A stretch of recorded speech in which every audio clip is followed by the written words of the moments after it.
Good afternoon, everyone, and welcome to the regular afternoon council meeting of Monday, August the 22nd. This meeting is being recorded live and is streaming on the District of Summerland YouTube channel at youtube.com/District of Summerland. All representations to council, written or verbal, will form part of the public record and be available to the public for viewing electronically or as a written record. Members of the public may access the meeting or participate in the following ways. As many of you have done, you can attend the council chambers in person. Individuals who wish to do this may do so by registering in advance of the meeting by contacting the corporate officer at summerland.ca to ensure there's enough space in the council chambers. You can watch the meeting live or recorded at the District of Summerland YouTube channel. You can register in advance to speak during the meeting.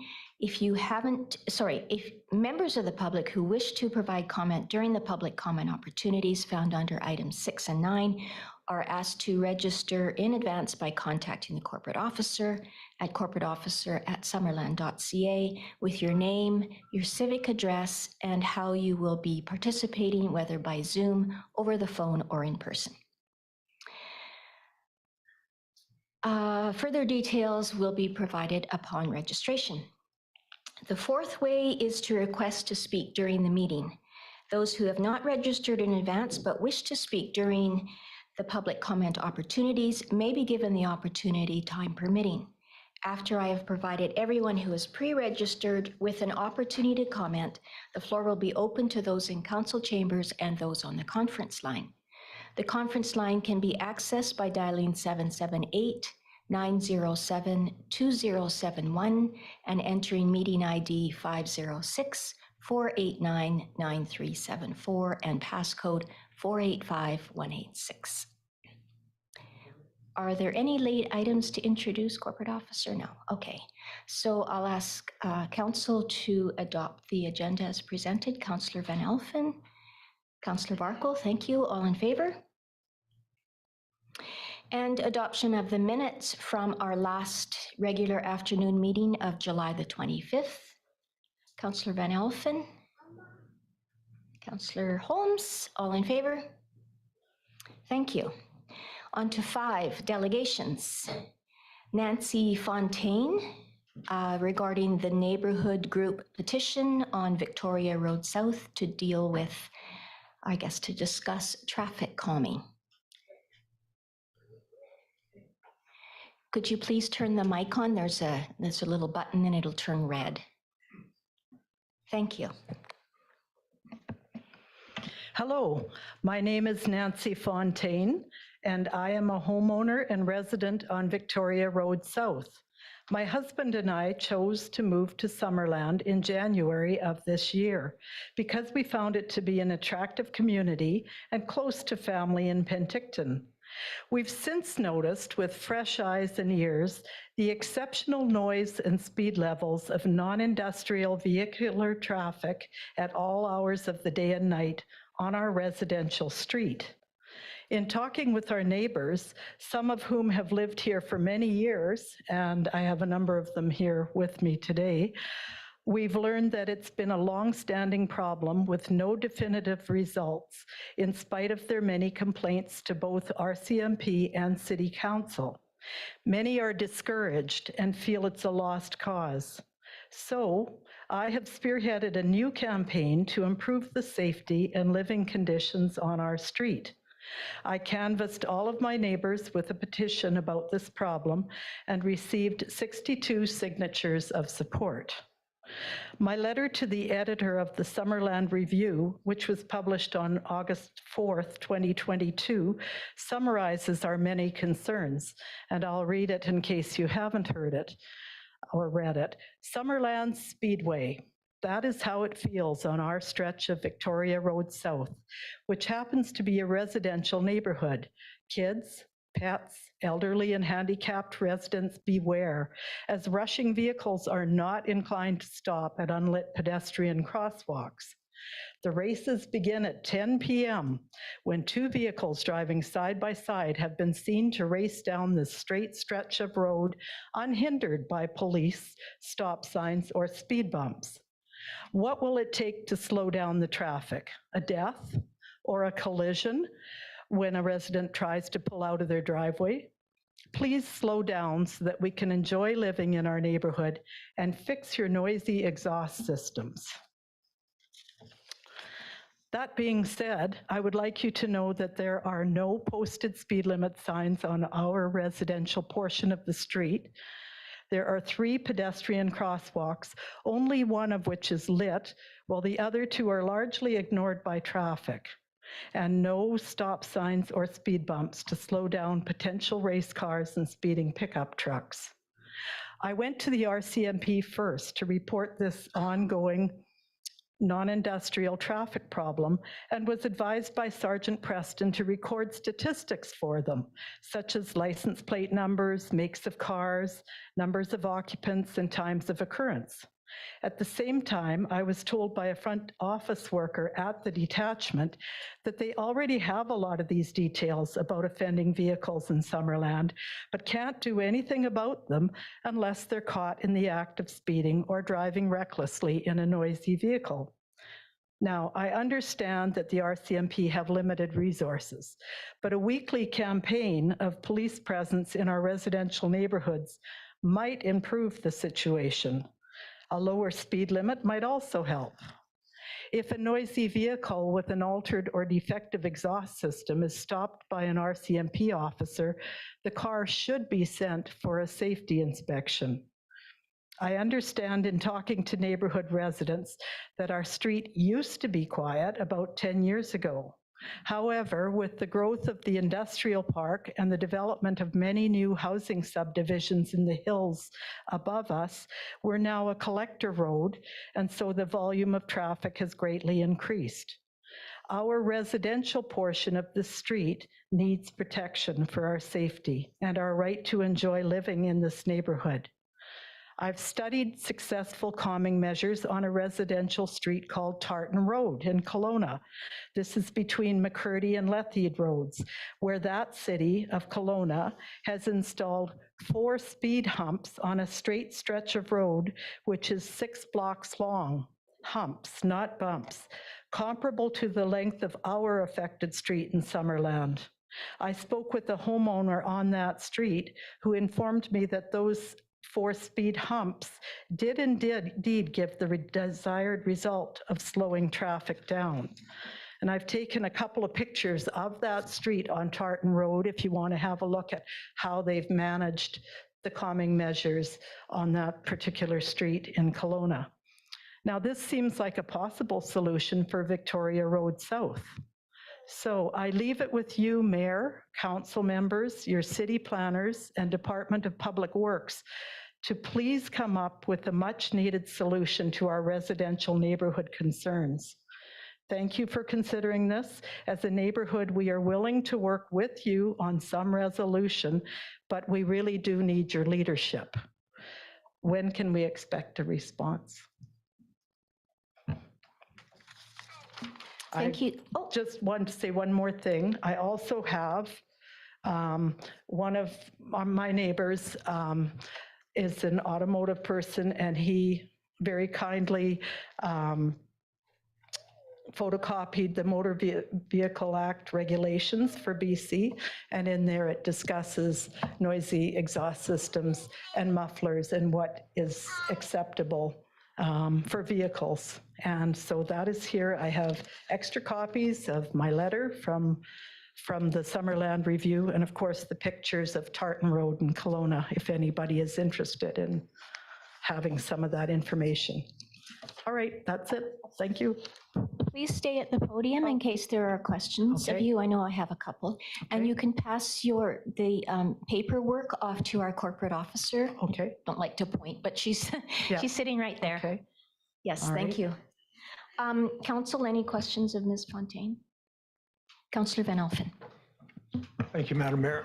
The one light that went up at that crosswalk, Mhm. has that helped? Have you found out if that's helped at all? I ask that of my neighbors. Do you find that it's helped? Okay, No, not enough. thank you. Sometimes. Thank you.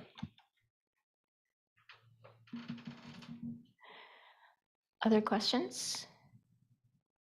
Okay, I have a couple of my own. I guess the first one might be for the CAO. Do you know what the speed limit would be along there? 50 or? Yeah, I think unless otherwise posted, it's 50, right, in the community at this current Okay. time, Madam Mayor. There is a sign that says 50 way down at the start of the industrial park from the orchard end, but nowhere along our stretch or from the other direction. The 30 mile on the other side of the roundabout is really for the playground that's down below. The It's 30K? 30, yeah, Yeah. I understand that to be the part of the playground rulings. Well, there's also a school zone there too. So I wanted to know, when you're talking about the stretch of road, if you could describe what stretch, like from intersections. Okay, and it is from the roundabout at the corner of Prairie Valley Road right until you get to, I believe it's Agar Street, which is leading into the industrial park. Cedar? I think it's Agar, but yeah. Okay, Yeah. thank you. And can you describe, and maybe it'll show in the pictures, the difference between humps versus bumps? Like it's, I take Yeah, it, I it's a didn't measure higher- them, but no, it's lower. Oh, it's lower. They're lower and more gradual. It's just like a mild bump. So you see them, they're lit on both, or they've got signs on each side warning you that there's going to be but it's very gradual. It's not like a bump that really Okay, makes a difference. But it does have the effect of slowing things down, which is what I would hope for. We know that the volume of traffic can't be decreased. There's too many feeder roads that come off of the street, but the speed and the noisiness could be controlled, whereas it isn't at all now, unless there happens to be a police car there, and that we don't see that very often. Tell them about that truck with the wheel. When that wheel fell off. Oh, just that a truck came around the roundabout, I guess, going too fast, and he lost a wheel at the intersection there. So I went over to the bylaw officer at the time and said, you know, this is great. There's no traffic coming down the street. It's quiet. And he said, yeah. He said, you like that? Then he said, go to the council and ask for calming measures. Here I am. okay. And this is another question for you, CAO.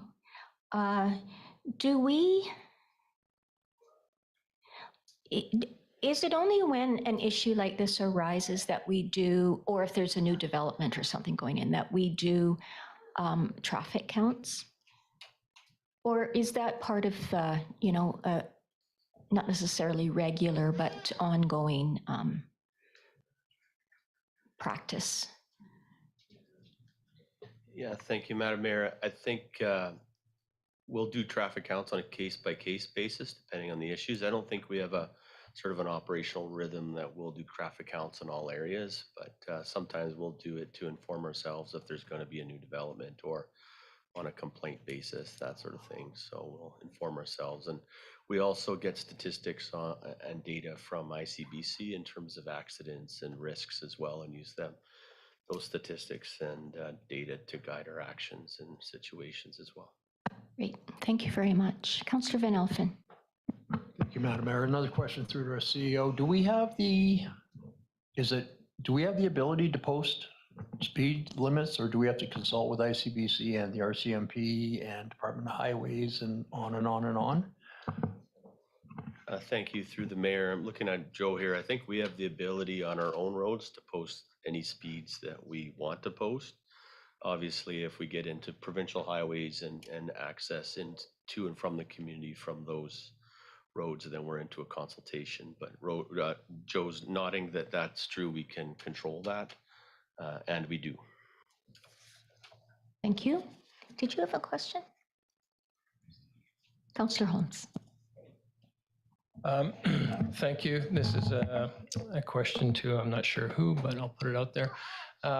So the flashing speed limit signs that we have in front of Giants Head School and what we recently put in front of on Peach Orchard, I thought we'd be doing the same thing on Victoria South, putting one of those in when we were putting the lights in for the crosswalk in. I thought that might be. So I'm just wondering, I guess, would that be effective on Victoria South, and how was it decided to put one on Peach Orchard, for example? Why was that decided that that was needed on Peach Orchard?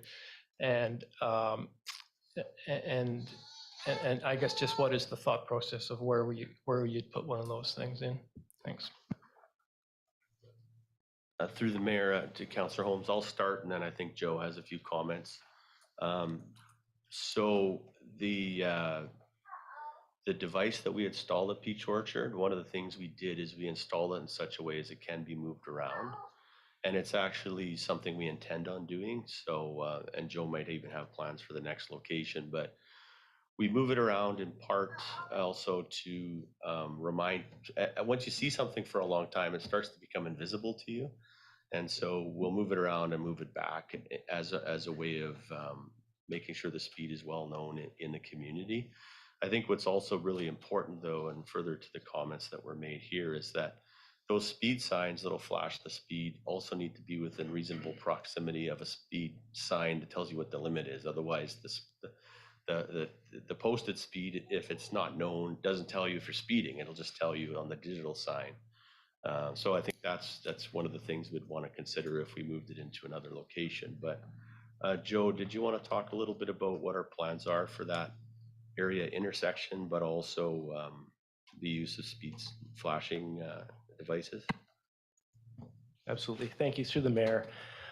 So as you mentioned, the speed reader signs are going to be placed all over in various areas of town, probably for 4-month periods, just to basically create to let people know that the speed is, whatever it is. The ones that are on Peach Orchard, actually what our plan is moving forward is we're going to put so it's 50 kilometers, we're actually going to put the 50-kilometer sign mounted on the same signpost there so that you can see exactly what the speed limit is and the speed that you're going.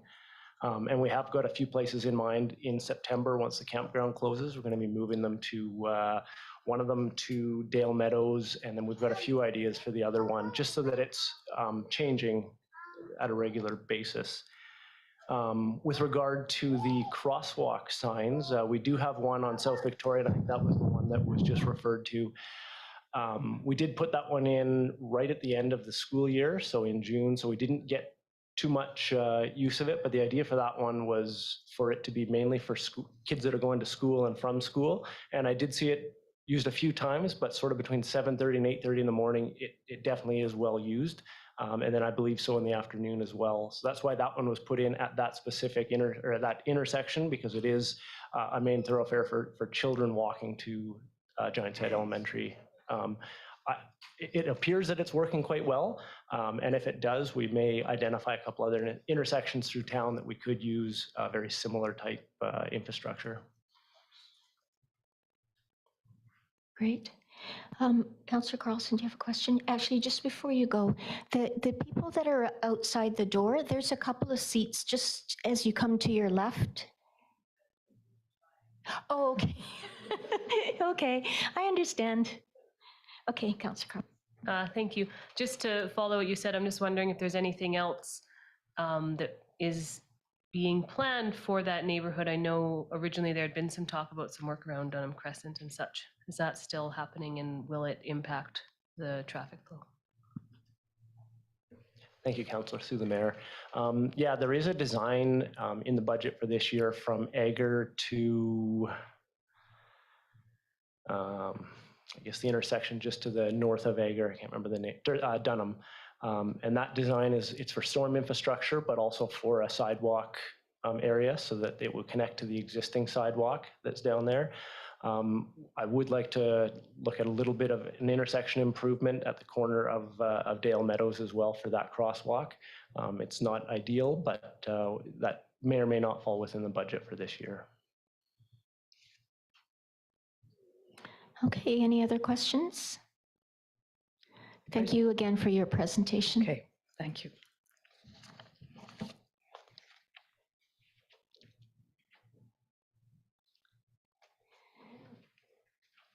Kendra, do we need to receive this for information? Okay, would someone like to bring that forward, please? Councillor Van Elfen, Councillor Barkwell, all in favor? Thank you.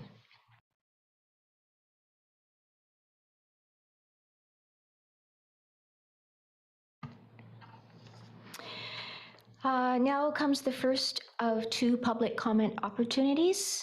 We have 15 minutes maximum with 2 minutes per speaker. Is there anyone in the gallery that would like to speak about something that is on the agenda?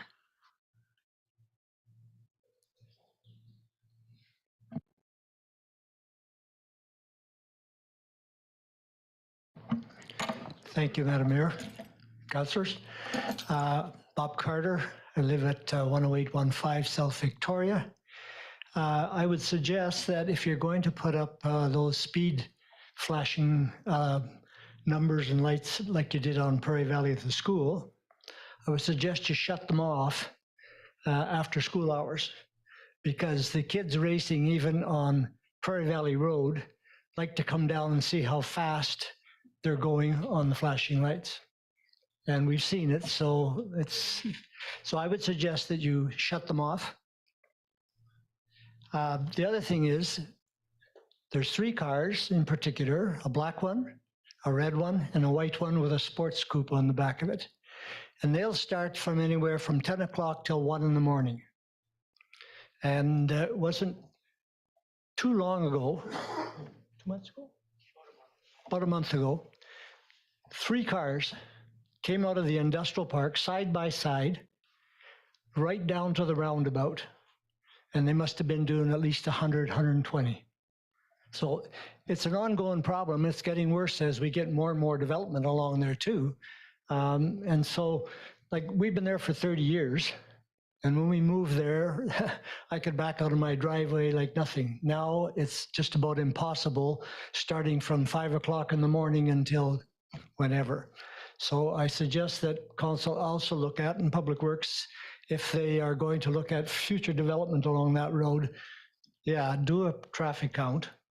And you'll see that the traffic has increased considerably, and it's just not safe. The lady standing in the doorway with her 2 little children are one at the crosswalk right across from Del Meadow Road.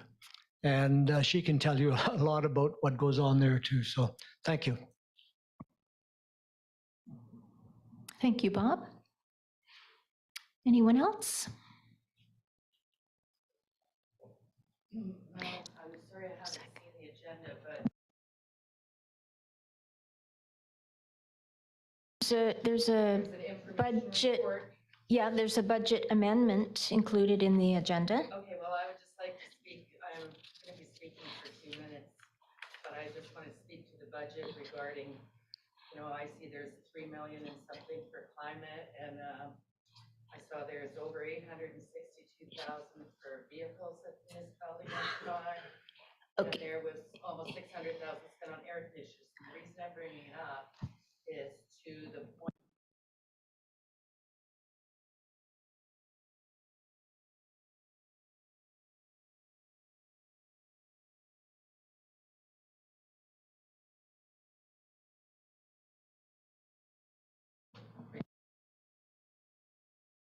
So just one moment. Oh, so you don't want to speak now about? Well, I can, but I don't know, this isn't the allotted time. So I Wait, just wanted to, why you're speaking about budget, because it comes up in what I want to speak to. Okay, this is the allotted time. When we're speaking, when the finance director is speaking later about these items, that's not the time for public comment.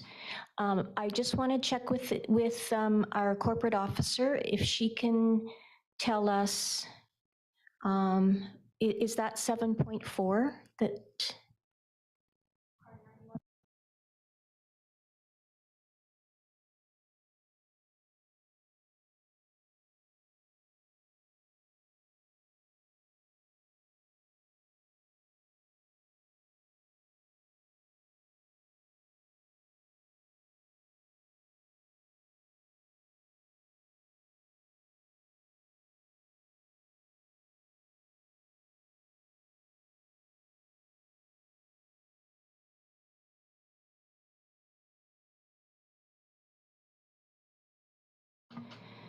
Thank you, Kendra. I wasn't sure who and what was being discussed or proposed to be discussed. So, okay. So, is there anyone else that would like to speak about an item that is on the agenda?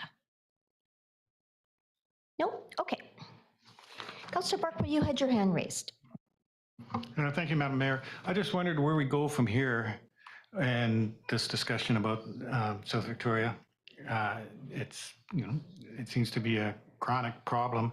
Will it be during budget discussions for work improvements, or are we going to, do we need a resolution to have staff to prepare a report on measures that can be taken?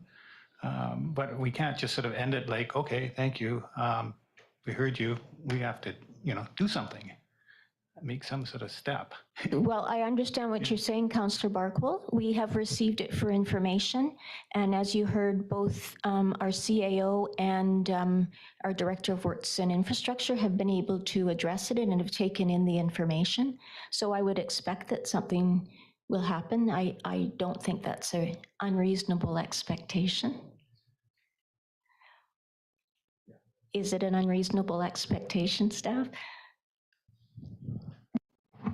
Thank you, Madam Mayor, and through to Councillor Barkwell. So certainly we took notes and we are aware of the issue and we've been tracking it and reviewed the petition as well. There are some traffic calming ideas that will be coming forward in future council conversations through budget, but the other element is the discussion with the RCMP, which I have started with Sergeant Preston, and there has been some spot enforcement on the road recently. Beyond that, if there's specific things council would be looking for by the way of a report or anything that they want us to research more into, that would probably best come as a notice of motion in the evening meeting and then bring that to the future council conversation. But we can certainly do anything council wants us to do. Okay, so maybe this evening you'll bring forward a notice of motion? Well, sometimes after something like this, we pass a resolution directing staff to do something. It doesn't sound like that's necessary at this time. We'll wait and see what comes forward and then take it from there. Yeah, thanks. Thank you, Councillor Barkwell. Okay, on to our first of our business items, 7.1 grant application from the fire department.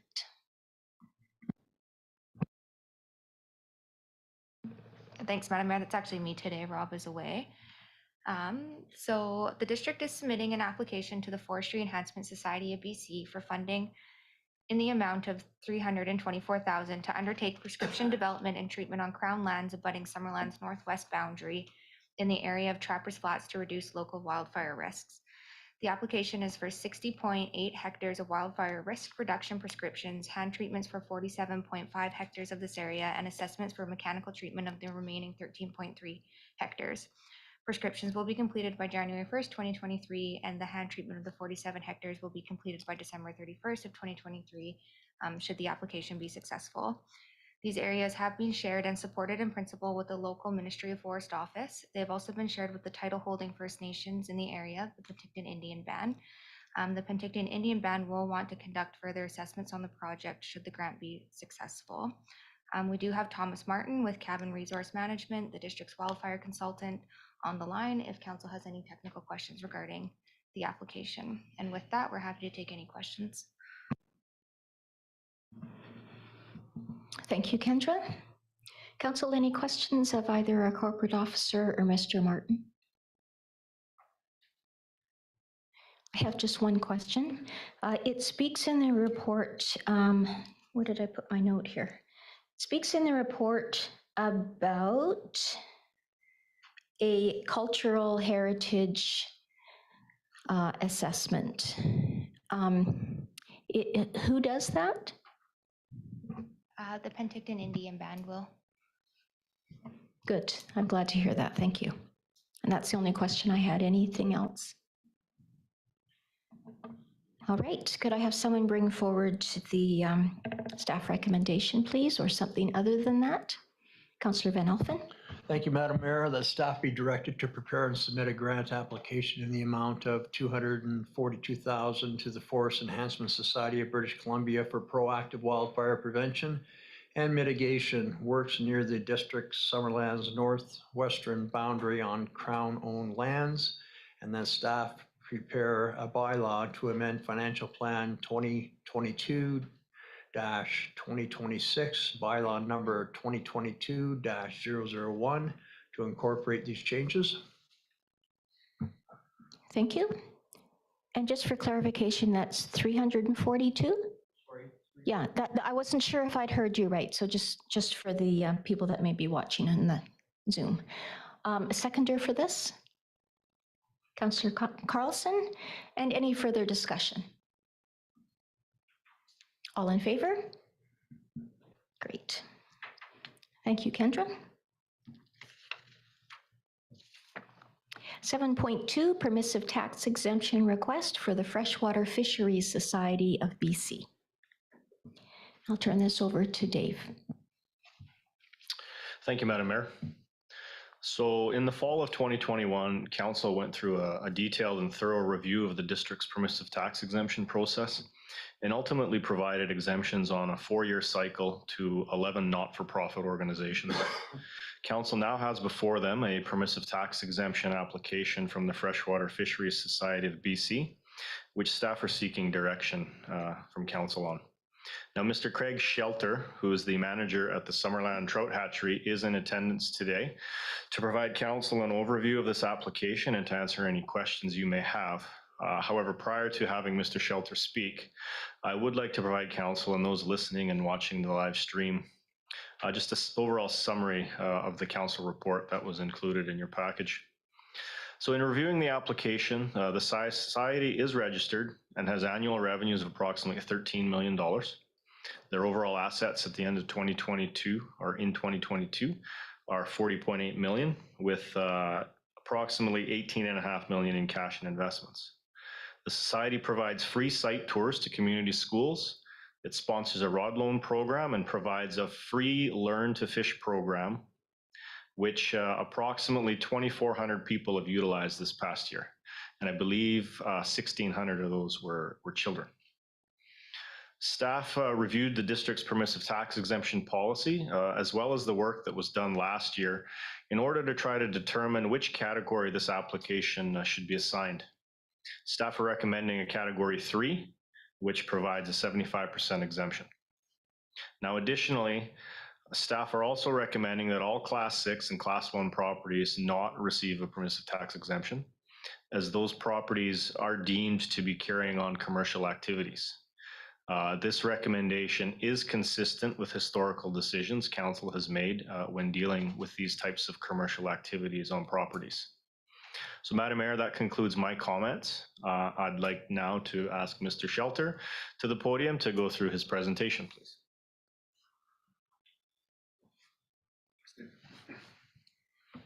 There we go. I believe it was sent in, or I have it on a USB here, whichever. I've got it here.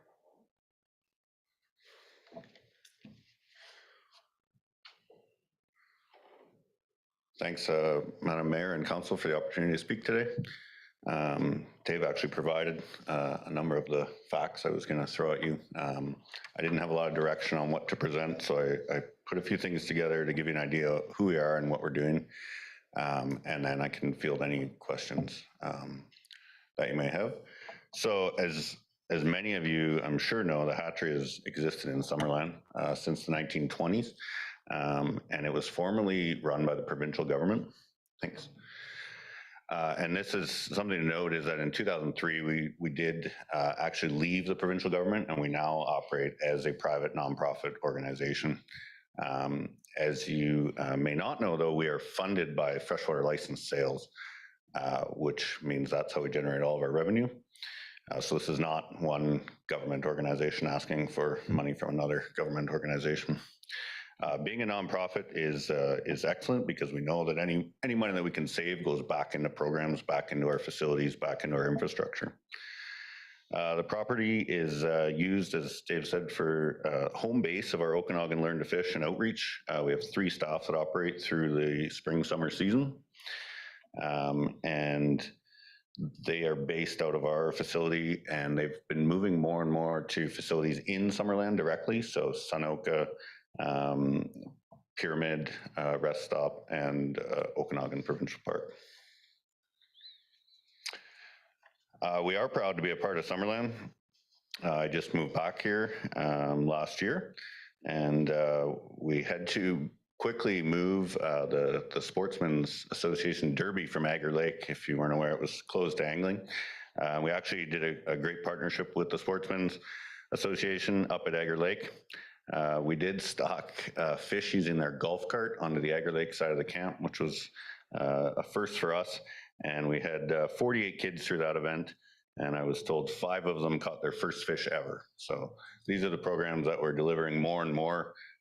If you just thought of us as the fish hatchery before, we are getting more into the outreach side, as we recognize we need more people to buy licenses to generate our revenue.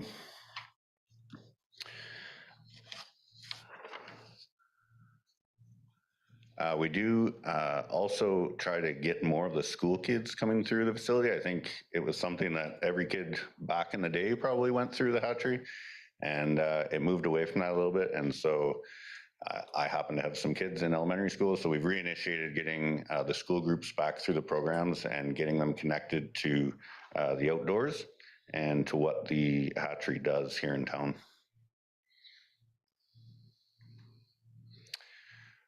One of the services that we provide in the communities, we offer what we call a rod loan program, and any residents and tourists can come by the hatchery. We provide gear and tackle free of charge. They just have to bring it back within 14 days, and it's kind of a nice feature to get people out and fishing when they maybe weren't equipped and prepared to do so. We do, of course, stock fish all over the province. We're one of 6 of our hatcheries. So when you hear about our budgets, that's for the entire provincial delivery program. And we do about 600,000 fish annually out of the hatchery to almost 300 lakes. So, that's what I'd provide, but I'm happy to answer any questions that you have about the application.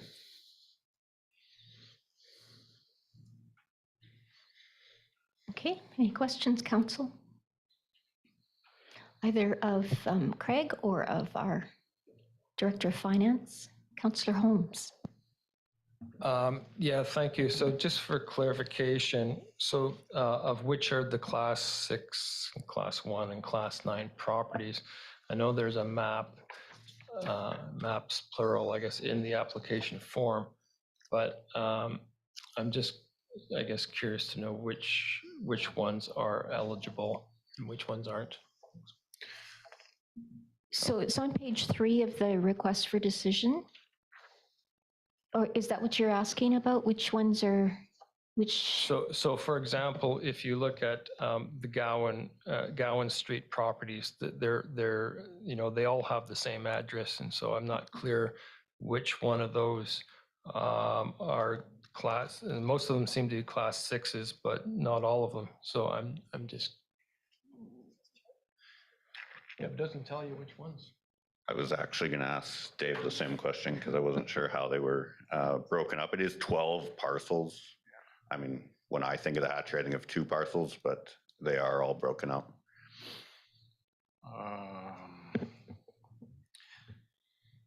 I'm just trying to find the map, sorry.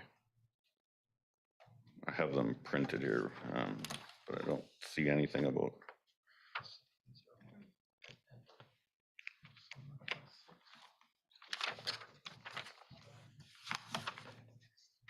Mm-hmm.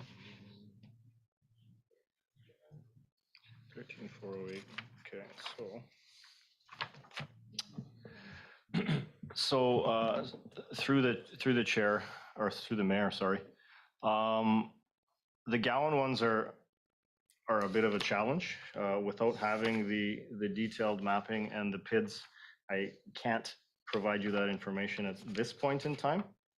However, when looking at the Links Street property, it's a substantial piece of property It's in one of the maps, the 13408 map.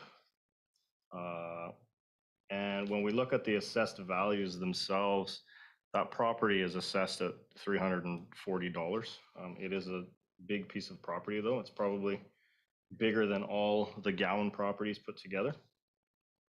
But in terms of the Gowan one, I don't know which of those 9 is class 9. Sorry, if I may. That spring property, sorry. That spring property is the water source up above at the top of Lynx Road.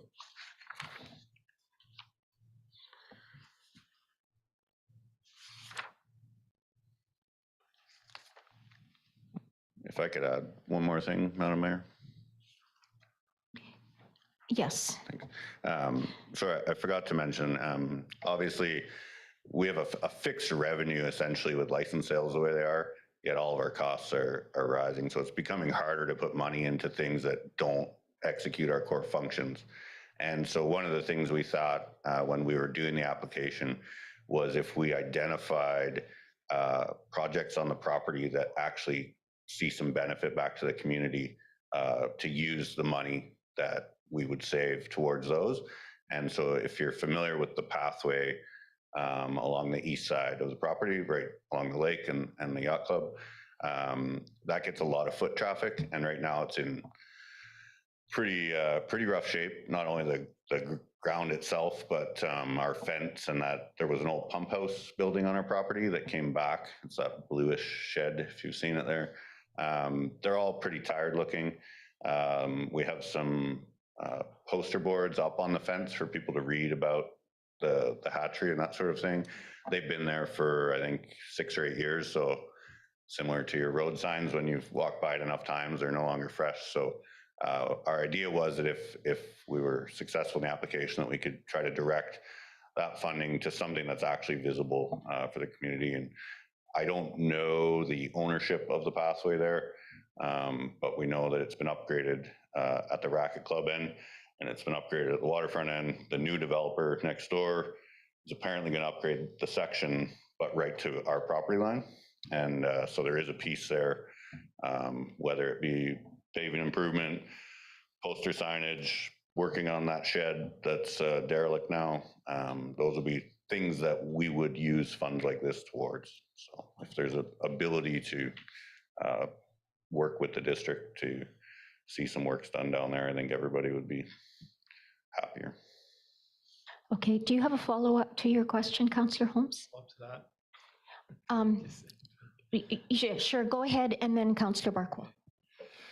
So about 4 or 5 years ago, you had an open house down there, and I attended, and I was speaking to, I think the chair of the board at the time. I'm not sure if he's still the chair, but we were talking about, making the place look a little, how it could be look more attractive. And I was saying, there's not really, while the construction and everything was going on next door, it wasn't really that urgent. But once that building's finished, and it'd be nice to make the whole area come up to scratch. And we were talking about how, and I was asking, like, why, for example, does it have to be fenced in with barbed wire on the top? And it's not the most attractive looking just generally. And he kind of agreed, and he said, certainly there are other fish hatcheries around the province that you guys run, don't have that kind of thing, and there's no, so he didn't see any reason. So I just kind of put that out to you. Now, I don't know if that's something you've had a discussion, but if you're talking about, sprucing up the area, I think that'd be a good place to start. Councillor Barkwell? Thank you, Madam Mayor. My question is for Director of Finance. It says in the financial implications, we don't give exemptions for parcel taxes and stuff, so that the total financial implication on this is $5.62. Through the mayor, the report reads that if an exemption, 75% permissive tax exemption was given on the non-class 6 and class 1 assessments, so taking out the class 6 and the class 1s, then it would equate to a $7 permissive tax exemption. Because when we look at those 11 properties, the majority of them are Class 6 and Class 1, based on the table that's in the report. So there's really two properties in there that are Class 9, which would then fall under the permissive tax exemption, and they're assessed at $411 and $343. So the taxes that are being generated off those two properties are quite small compared to the other ones.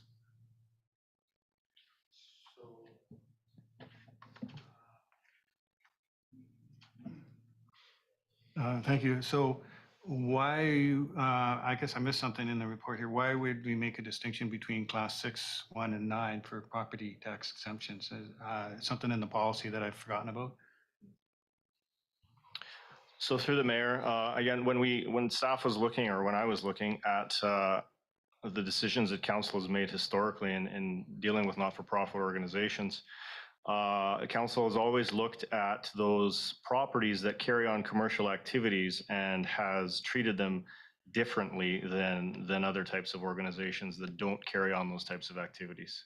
So for instance, in 2021, when council went through this process and reviewed those 11 applications, there were 4 that were identified that had commercial activities on their properties, and council then, outside of categorizing them into a 75, 100%, or 90, council then further took it to, okay, there's commercial activities being performed on these properties, and those permissive tax exemptions were reduced that much further.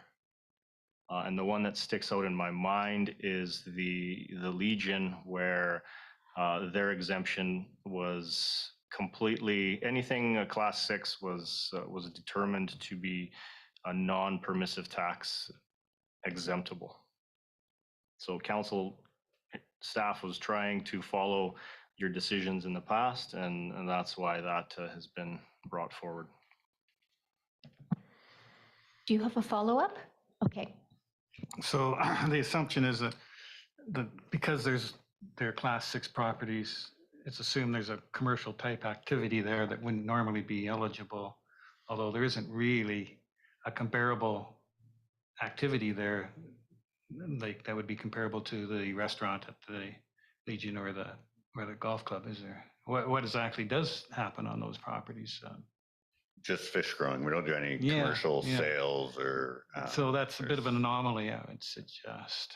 Yeah, doesn't sort of fit the pattern. It makes being consistent based on class difficult. Yeah. Councillor Carlson. Thank you, Thank you, Madam Mayor. So 100% exemption would be 2,949 plus 2,346, which is $5,295 if it was given 100% exemption. That's correct. But if it was given only on the Class 9, then it would be $7 based on what's in the report.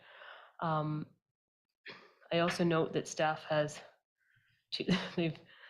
would recommend Class 3 and then later, which is 75%, and then later 100% based on what was given before. So it's taken me a minute to, like I asked the question earlier, to try and comprehend, and I didn't get it, but I get it now. And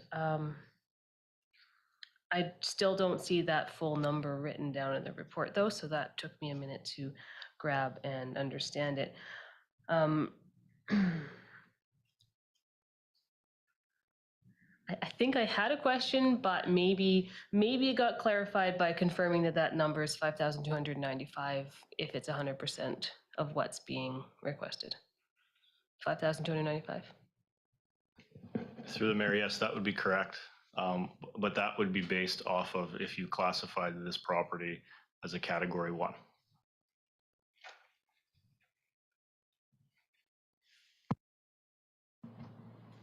Councillor Holmes. Okay, so I don't harp on about 5699 Gown Street again too, but I'm completely confused why 1 would be classified as class 9 and the rest class 6.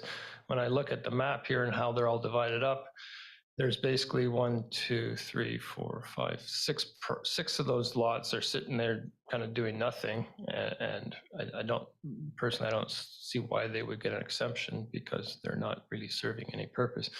And then 1, 2, 3, 4 lots which are serving a purpose, and they're all, so I can't for the life of me imagine which one of those would be class 9.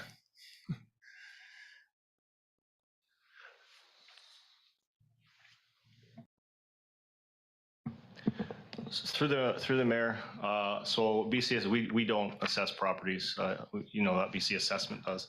So we've pulled it up on the map, and it's those top 2 properties closer to Gowan Street that are the ones that have been assessed as class 9 farms, and the rest are class 6 business. In terms of why, I cannot answer that question. That's a BC assessment question that I don't even, I'm sure they'd be able to provide a response to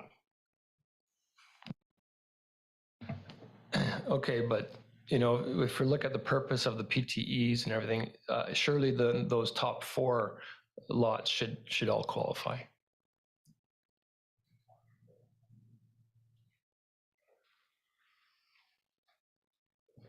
So Joe has corrected me. The top 4 are farm properties. Oh, okay. Yeah.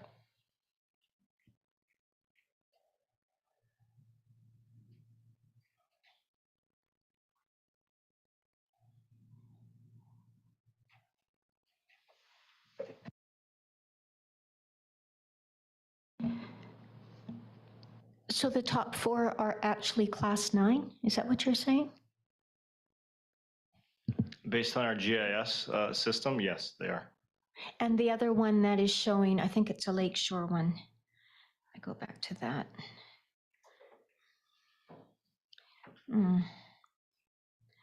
The other one that shows us class 9. Oh, well, other than Link Street.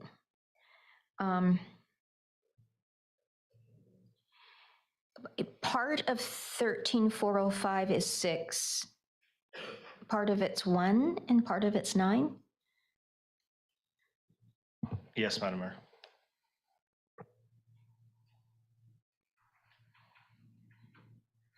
Okay. And does the chart that's showing there with all of the Gowan Street listings, is it in order, like is the folio number, does that match with the map for, no, it doesn't. So it's not the northernmost pieces. I think it might be helpful to know that.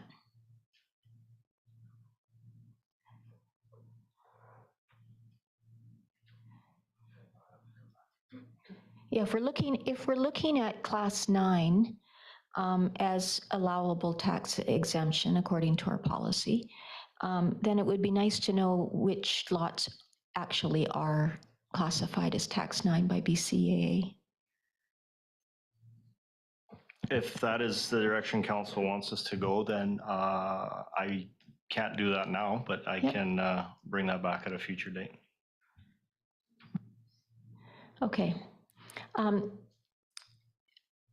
just going to go into you, Councillor Barkwell, and then we can decide if that's what we want. Oh, you're good now? Councillor Holmes? Yeah, I mean, when I look at this, I think everything except those bottom 6 lots on Gowan should qualify for a PTE. When I consider the operations, and those are the only ones that aren't really serving a purpose. And maybe if there's, I don't know if there's any plans for those lots, or I know you probably can't build on them because it's a landslide area, but it's just kind of they've just kind of been sitting there forever. I don't know if we could get a comment about that or not. Yeah. Please go ahead. Yeah, sorry. Thank you, Madam Mayor. Yeah, the only thing that's been discussed about those is us renting them out as parking spaces during the summer, but haven't flattened it yet. The activities on both of the properties as you lump them is equal. We do outreach work in the facility, fish work on both sides of the street. So they're comparable when you look at what both of those sections of property are doing. Okay, could we have a, so thank you for that answer, Craig. Could we have a council discussion about whether or not we want to see the classification before we go any further on whether or not to grant a PTE? Councillor Carlson. Well, I find myself agreeing with Councillor Holmes, and so I don't know how difficult it would be for to do it right now, but to determine if you take away the 6 commercial pieces of Gowan Street, do we have a new number? And is that something that can be made now, or is that something that requires reconfiguration? Through the mayor, if that was a decision of council, then you could provide us with a resolution, and we still have to come back with a bylaw amendment. We would ensure that we incorporated your direction into that bylaw. I was just thinking, pushing this any further with council meetings only happening, I think, once a month right now. We may miss our statutory deadline by October 31st if we do delay this. So today might actually, having that direction from you today will then allow us to bring forward that bylaw and meet our advertising requirements. CAO. Thank you, Madam Mayor. Decision today would be great, but if we do need to come back, we'd have to probably have a special meeting in order to have the advertisement timeline necessary to hit the adoption before it's all done. So. Well, is council, I'll ask the question, is council prepared to make a decision today? Or do we want to have a,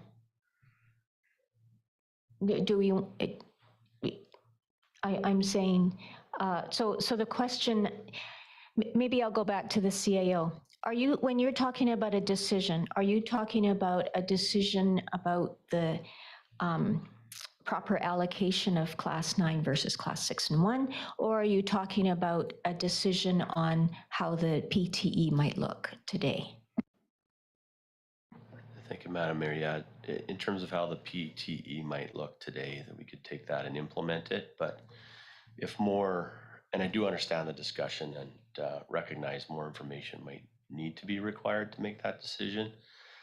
But if we do delay that, then we'd have to have a special meeting probably in the first week of September or somewhere in there in order to be able to have the advertisement ready. So it has to be posted again in the time necessarily before we go to 2-week period. Yeah.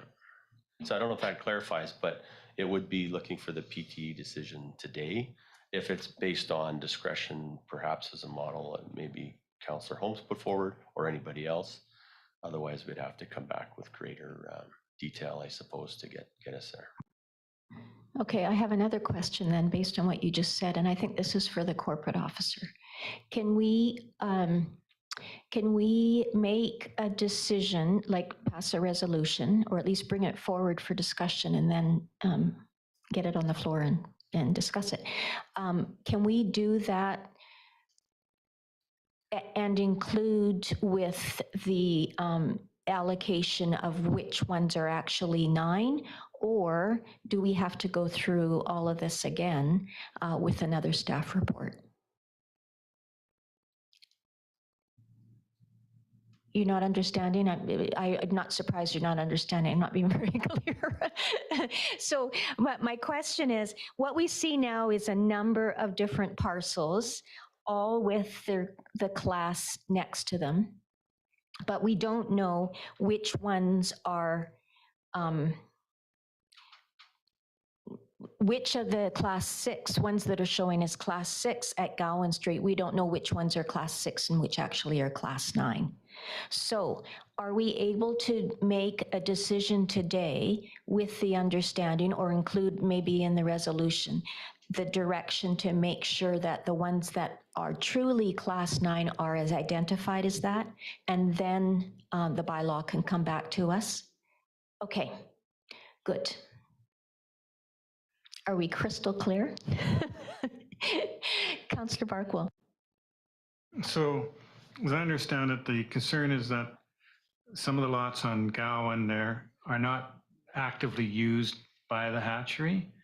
I thought I saw boats and things parked there and now and then, and No, our property is all just green space, those bottom 6. There's no parking right now. There's no use. People put a picnic blanket out, walk their dog, but that's it. so I guess to be consistent with other things like the amount of area we give churches and stuff, we might have to take that into consideration. The other aspect is that the recommendation was to consider you 75% for a 75% exemption.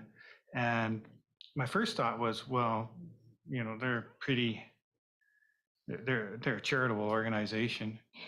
Could I just interrupt for a moment? If you have a question Yeah, for I'll get Craig, to that it. would be, okay, great. So thank you. and then I thought, well, maybe fishing's a commercial, but then maybe it's recreational. So I'd like to give you the opportunity to argue that it should be 100% exemption. Yeah, that was the first that I'd heard about the 75%, and actually even dividing them by class as well. We were applying for the whole. To speak to your point about recreational, that is the core of our business. We're there to provide recreational opportunity for the citizens of British Columbia. That's what our model is to deliver.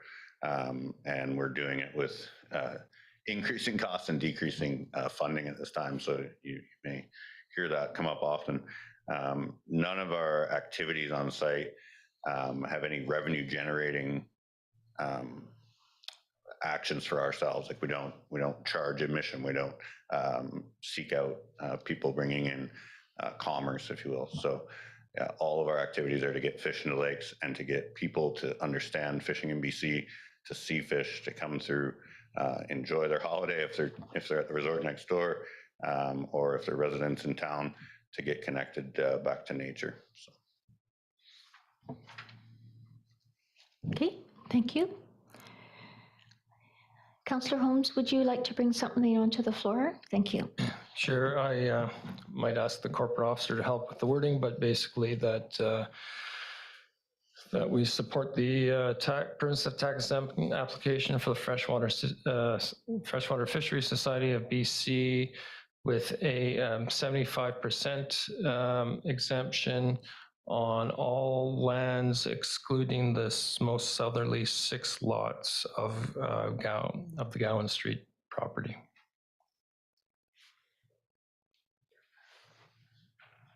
That makes sense. Seconder, Councillor Carlson. Further discussion, Councillor Barkwell. When you refer to, well, 2 things. When you refer to property tax exemptions there, are you going along with the normal exclusion of not giving exemption for the parcel taxes portion? Yeah. That was your assumption? Yeah. Just for clarification, that's how it works for everybody else, is that correct? Yeah. Yeah, it's part of the policy. I'd like to propose an amendment. I don't know if it'll go, that we give them 100% exemption for those properties. Yeah. Any seconders? No? It's not very much time to think about it. Okay, go ahead, Councillor Holmes. Well, what do others like the yacht club and the rackets club and the badminton club, what do they get?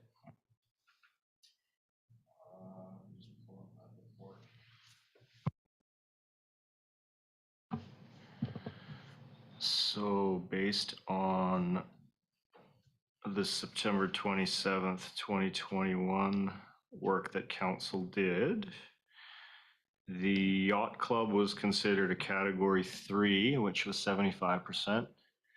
The Golf Society was a class 2, category 2, which was 90%. The Legion was a 2, and the Rec Society was a 2. So in terms of the direct question to the Yacht Club, it was a category 3.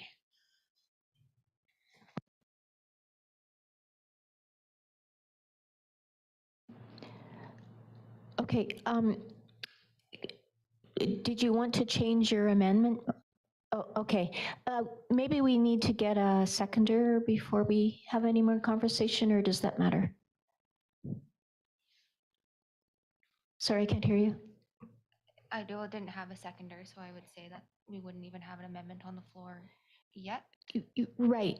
So then my question is, do we need amendment on the floor before we discuss this any further?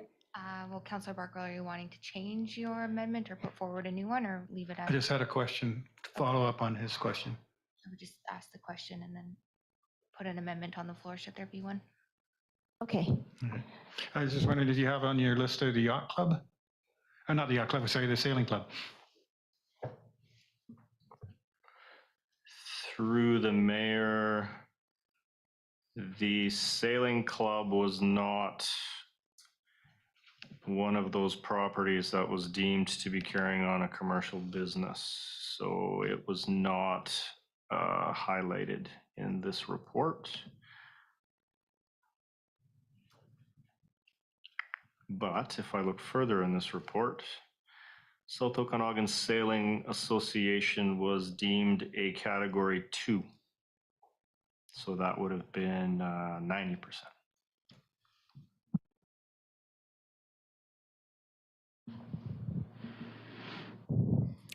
I'm looking at you. Would you, before it gets on the floor, because we don't have a seconder, would you like to amend your 100%? Or do you want to carry on with the 100%? All right, maybe at category 2, 90% would have more support. So I'll amend my own motion to propose a 90%.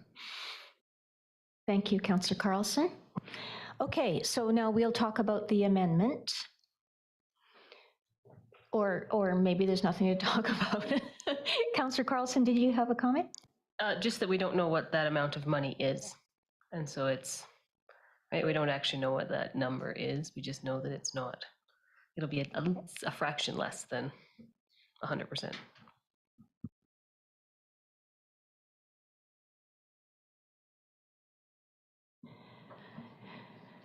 Okay, Councillor Holmes. You know, I'm comfortable with the amended motion, but as I said, I'm not comfortable not knowing the figures, I guess. So I don't know where that leaves me, but.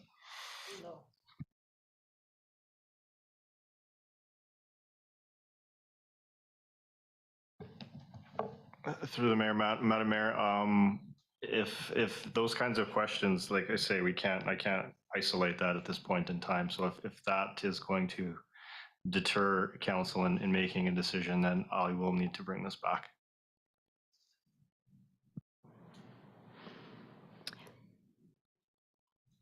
Okay, we have an amendment on the floor.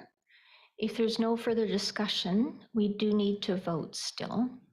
So, Councillor Barkle, sorry. I would just say that the amounts are not particularly material, so we should just think about the principle. What does do you think it fits category 1, 2, or 3, and then worry about the numbers. It will be what they are.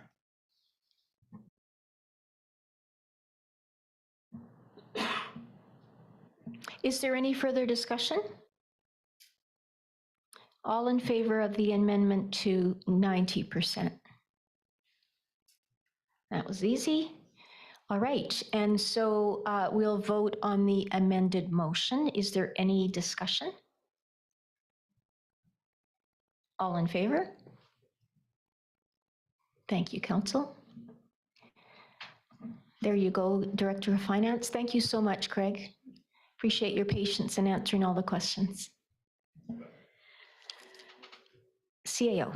Yeah, Mayor Budin, just for council's clarity, once we shake down those numbers and get the detail, we'll report back to council via email, just so there is closing the loop on what the specific numbers were.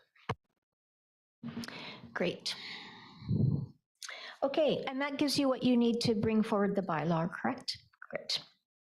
All right. So on to 7.3, permissive tax exemption request for churches. And I'm assuming that, Dave, you're on this one again, at least to introduce it. Thank you, Madam Mayor. Yes, I am. So before council today, there are 3 permissive tax exemption applications from the Christian and Missionary Alliance, Julia Street Church, and St. John's Lutheran Church. Representatives from each church are in attendance to provide council with overviews of their applications. Now, these 3 churches have historically been deemed to have lands in excess of what is deemed to be required to provide services, and as such, require their own standalone schedule in the district's church permissive tax exemption bylaw. Now, the overall focus of the report in front of council today is to determine if a permissive tax exemption should be provided on the lands deemed to be in excess. In terms of the lands not in excess, staff are recommending that all 3 applicants receive exemptions for the 2023, 2024, 2025, and 2026 calendar years. That will put them in line with the current, what exemptions the other churches receive. Now, the district's permissive tax exemption policy states that vacant land being held for future use will not receive a tax exemption. However, over the years, council has provided partial exemptions on these lands deemed to be in excess. In 2019, the exemption was 70%. In 2020, it was 50%. And in 2021, it was 25%. 2022 was unfortunately missed. However, staff did work with each church to provide grants and aid to adjust their taxes to amounts that reflected 25% exemptions like was done in 2021. Now, in light of council's historical decisions with these properties, staff are seeking direction on whether or not permissive tax exemptions should be granted on the applicant's lands deemed to be in excess of what was deemed to be required to provide services. From a financial perspective, should council wish to maintain the status quo for each applicant in terms of the 25% PTE for lands held in excess, the only change in property taxes each year would hinge on the overall tax rate increase approved by council in any given year. However, should council wish to remove the permissive tax exemption on lands held in excess, the Christian and Missionary Alliance would see an overall tax increase of $2,996.24.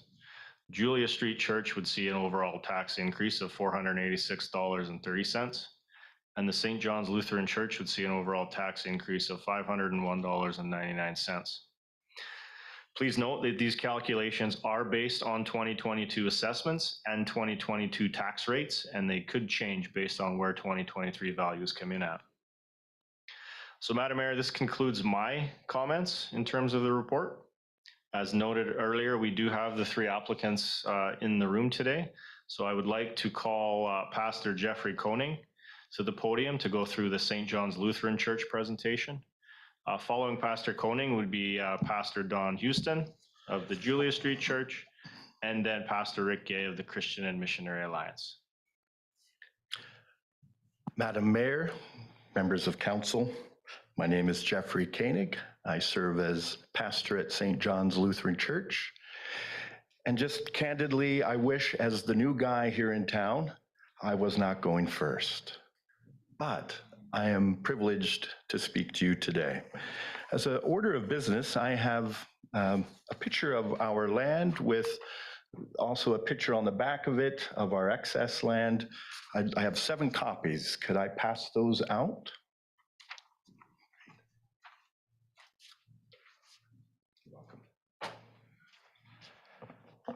I've been serving St. John's Lutheran Church here in Summerland since December 2020. It's been a very creative time throughout the pandemic. I currently live in Kelowna, where my wife and I are in the process of selling our home and are actively seeking to buy a home here in Summerland. So we're committed to this ministry here on Victoria Road North. St. John's has been at that location, 15244, since 1977, but we've been in the community here since 1949. I serve a group of seniors mainly who are retired, who also have been in this community a long time. We have about 40 supporters of our ministry financially. We have a budget that's just under 100,000, and just under 50% of that is really for upkeep and taxes and insurance costs, which have risen. I've had a chance to meet David, the Director of Finance here for the District of Summerland. I've really appreciated getting to know him. My task today is humbly but boldly to ask for 100% exemption on 100% of our property. I'll have you maybe take notice of the sheet that has red with a little blue on the top. So the red is the St. John's property that was established in 1977. The blue is that area that has been deemed in excess. And then if you turn on the back, you'll see, I took a picture today, best I could, of the in excess land. It's a skinny parcel between our community gardens and our neighbor. It's a rocky hill. Doing some research as the new pastor here, I discovered I think they tried to sell this in the past. Part of the problem is it's deemed agricultural. It's not really usable. The ministry has lots of opportunity to go beyond our own faith in Jesus to help our community, like our community garden and AA and the Rotary Club and Mosaic, a choral group, SAIL, which is seniors being active, all of which are either free or a nominal cost or by donation. And we just want to keep doing that, and any break we can get, since that land we don't think is usable that we can discover, we would love to have 100% break tax-wise on all of that property. So that's my brief report, Madam Mayor, and I'm open to any questions, although I do know we have 2 more presentations on this same topic. All right. Questions? I have one question. Did you get a copy of this, Dave? Yeah. So the area on the reverse that has the arrows, that is, I'm not sure. That's I can't deemed in remember if you excess? said, yeah, I can't remember though if you said that it was agricultural land or if it was ALR land. That's a great question. I don't know the answer to. It's in the ALR, but it's not being farmed, obviously. No. Right. No. Okay, thank you. It's filled with gophers. So what class would it be then, Dave? Thank you. I'm just looking at that, Madam Mayor. Based on the assessment that I have in front of me, the entire property is deemed Class 8, which is a rec nonprofit. So there is no Class 9 associated with that property, which would make sense because it's not being farmed. And Class 8 is institutional or something like that? Class 8 is recreation nonprofit. Recreation nonprofit. Okay, thank you. Councillor Holmes. Yes, thank you. The land between the community garden and the road that does receive the 100% exemption, like right next to the parking lot there, what is that used for? Institutionally, probably 2 or 3 times a year, we'll have a gathering there, picnic, youth time. There's sometimes neighbors will come and play flag football. Generally, when I come in 3 times a week from Kelowna, by the time I leave in the afternoon, someone will have ridden their bike and they're under a tree or put their blanket out on the grass.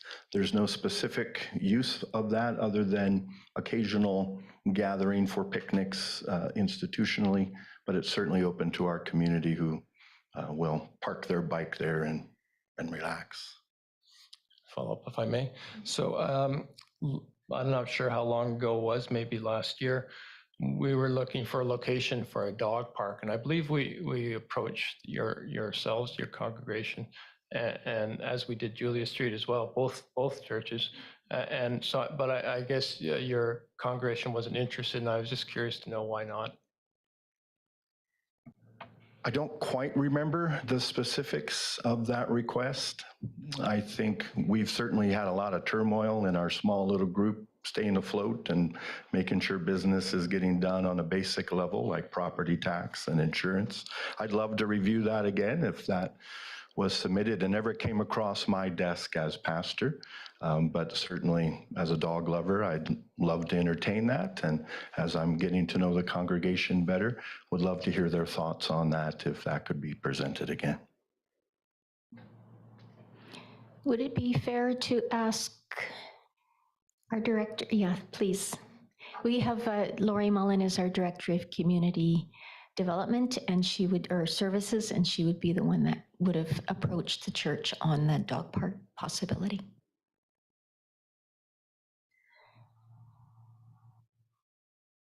So Lori, are you able to give some?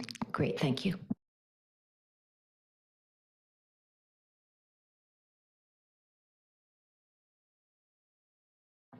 Thank you very kindly. Thank you.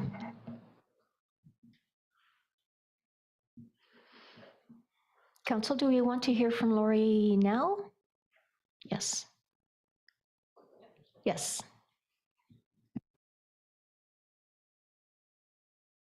Thank you, through Madam Mayor. We did have our consultant, Leslie Dyke, reach out to the church as part of one of the phases of work that was completed around looking for a fenced off-leash dog park. So she did talk to a cohort from the church and was informed that they were not interested at this time, but I will follow up again and see if there might be more interest now. Thank you. That's a bit of an aside, but it's interesting to hear that. Did you have something to add? Yes, Madam Mayor, thank you. If I could get that directly to me as a request, I'll make sure it's on our docket for our September Administrative Council meeting. So I don't know if it was an informal conversation, but it wasn't ever part of our docket. So let's make that happen. Great. All right. So David, you're looking for individual, or should we hear all three? Madam Mayor, if we probably hear from all three, Yeah. and then council can move forward from there. Okay, great. Councillor Van Elfen. So back to the zoning, through to our Director of Finance. Class 8 recreational or institutional? Sorry. Class 8 encompasses recreational and not-for-profit organizations. If I could follow up, so is it ALR?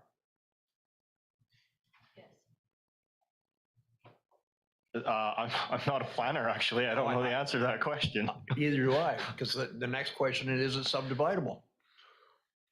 If they have land in excess that they're not using, can they subdivide that land off, and can it be developed into something different than a vacant hillside? I'm just, for their future well-being of their congregation, possibly. But maybe that's a question for another day. I don't know.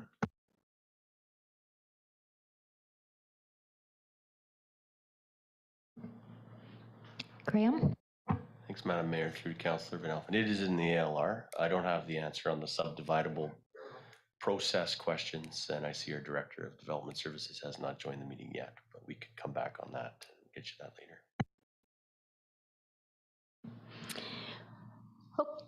Councillor Van Elfen. Thank you. Thank you, Madam Mayor. So if that's the case and it is in the ELR, their hands are tied. They're doing the community garden, which is a wonderful outreach to the community members. But if it's in the ELR, that's, they're basically, their hands are tied. They have nothing they could do, well, possibly a dog park or something along those lines, but that's pretty much it. So, should they be penalized for land in excess when it's land they can't do anything with? Okay, well, we can have that further discussion after we've heard from the other two churches. So should we go straight on? Okay, so the next speaker is Pastor Don Huston or Houston? Houston, thank you. Thank you, Madam Mayor and Council. Thank you for giving me an opportunity to speak to this permissive tax exemption for the excess land. I didn't bring a picture, but I believe you have it on file in your records. But if you're standing in our parking lot facing the property in question, Maple Grove community, it's like a 12 units Maple Grove complex, 2 houses around Victoria, and then on the Julia side is about 5 houses. So this is about a 0.29, 0.3 acre lot that's empty, it's grass and rock. And so it is not we're not in the position as a church, because we've been here for 75 years coming up in 2023. And though we are able to meet all of our needs financially for our church, our average age of our church is about 62, 63, 75 individuals and their families consider this their church home, even though our building and current parking lot can sustain about 300. But we're able to, with the 75 people, maintain and cover the costs and bills and financial status of our church and the needs with staff and taxes and utilities. But to move forward with any kind of development of this 1/3 acre, 100 by 100, 150 deep by 100 wide, we're landlocked. So we have no street access unless we give up some of our current property to do an access to Julia Street. We did own about 4 or 5 of the houses there at one point, somewhere in the 90s, coming into early 2000s. But every time we tried to do some sort of potential move towards a development, we were informed that we were not zoned and or permitted to have access to Victoria Road and or Julia Street Road for a development like a senior complex or a low housing. So eventually we decided to sell all of those properties and relinquish our control over them just because we just couldn't sustain it from a landlord's perspective. So we're at the position where we're asking for council to revoke the 2018 decision to remove the tax exemption to 25% and hopefully reinstate it back to the 90 or 100% that we currently have for our building and our current paved property. The other option is, I'm not quite sure what that small parcel is zoned as, but the other option is we were going to investigate the idea, is it possible for us to sell this property either to one of our neighbors? One of them has approached us a few years ago to see if they would, because about 75 feet of that across 100 actually matches up perfectly with their property, and then to extend their property and be able to do a carriage house or whatever on that property. But so we're in the process of discussing whether we want to sell this and if that's an option from City Council, that this is zone that we could take it out of, make it more residential zoning, and that's all part of the discussion later on. But for now, I know we were approached about the dog park, and the reason that we kind of stepped out of contention, because we were one of the 3, I think, that were part of the discussion as it was moving forward, was we just simply felt at that time it wasn't timely for us to become into partnership with the city regarding the dog park because of other things that were happening with our church and finances and whatnot. And so, so right now what it is we have this parcel. It's not usable. It's not used. We have a small church family that's not in a position to do any kind of building project because of inflation and building costs and whatnot. And we do not want to enter into a second mortgage or some sort of financial place where we would be put into a debt situation. And so at this point, we're looking at what do we do with 0.3 acre lot that is landlocked by residential homes, and how can we use this property in such a way that would be a benefit to our church, but also to the community. And we're open to ideas. or secondly, is it possible to sell this property and take it off of our hands into the hands of either residents or another organization that would be willing to come along and take this from us through purchase. But even doing so, any kind of program or building or whatever would have to have access to Julia Street and or Victoria Road at some point to make it work.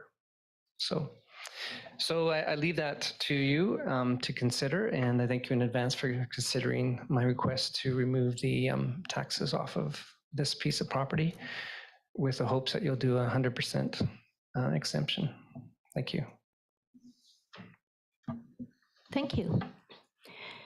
Questions for Reverend Houston? Councillor Carlson. Thank you. I think you might have mentioned, but I note that there's quite a large parking lot. Did you say you would be opposed to reducing that parking lot and making it all part of a potential building opportunity? And do you need all of that parking lot? Not that we're going to take any of that away from you, but I just, it's significant for 75-member congregation. Well, the only concern we would have at some point, because there was a point where we were at 150 to, right, at some point. So the idea that churches always will flex in numbers. And so I think it's about 60 parking spaces. So the idea would be if we concede a right-of-way or a zone for where they can have access to Julia Street, what would that do for future parking? Should we begin to grow and expand in our number? So that would be a discussion that we'd have to sit down with the city and or organization that wants to come in and purchase that land. We have to discuss what that looks like and how we can have easement if needed. And if so, is it a shared parking space and roadway for both organizations, us and whoever takes on that property?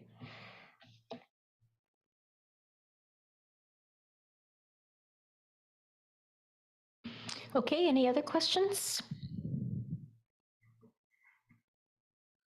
All right, thank you very much. Your turn, Pastor Gay.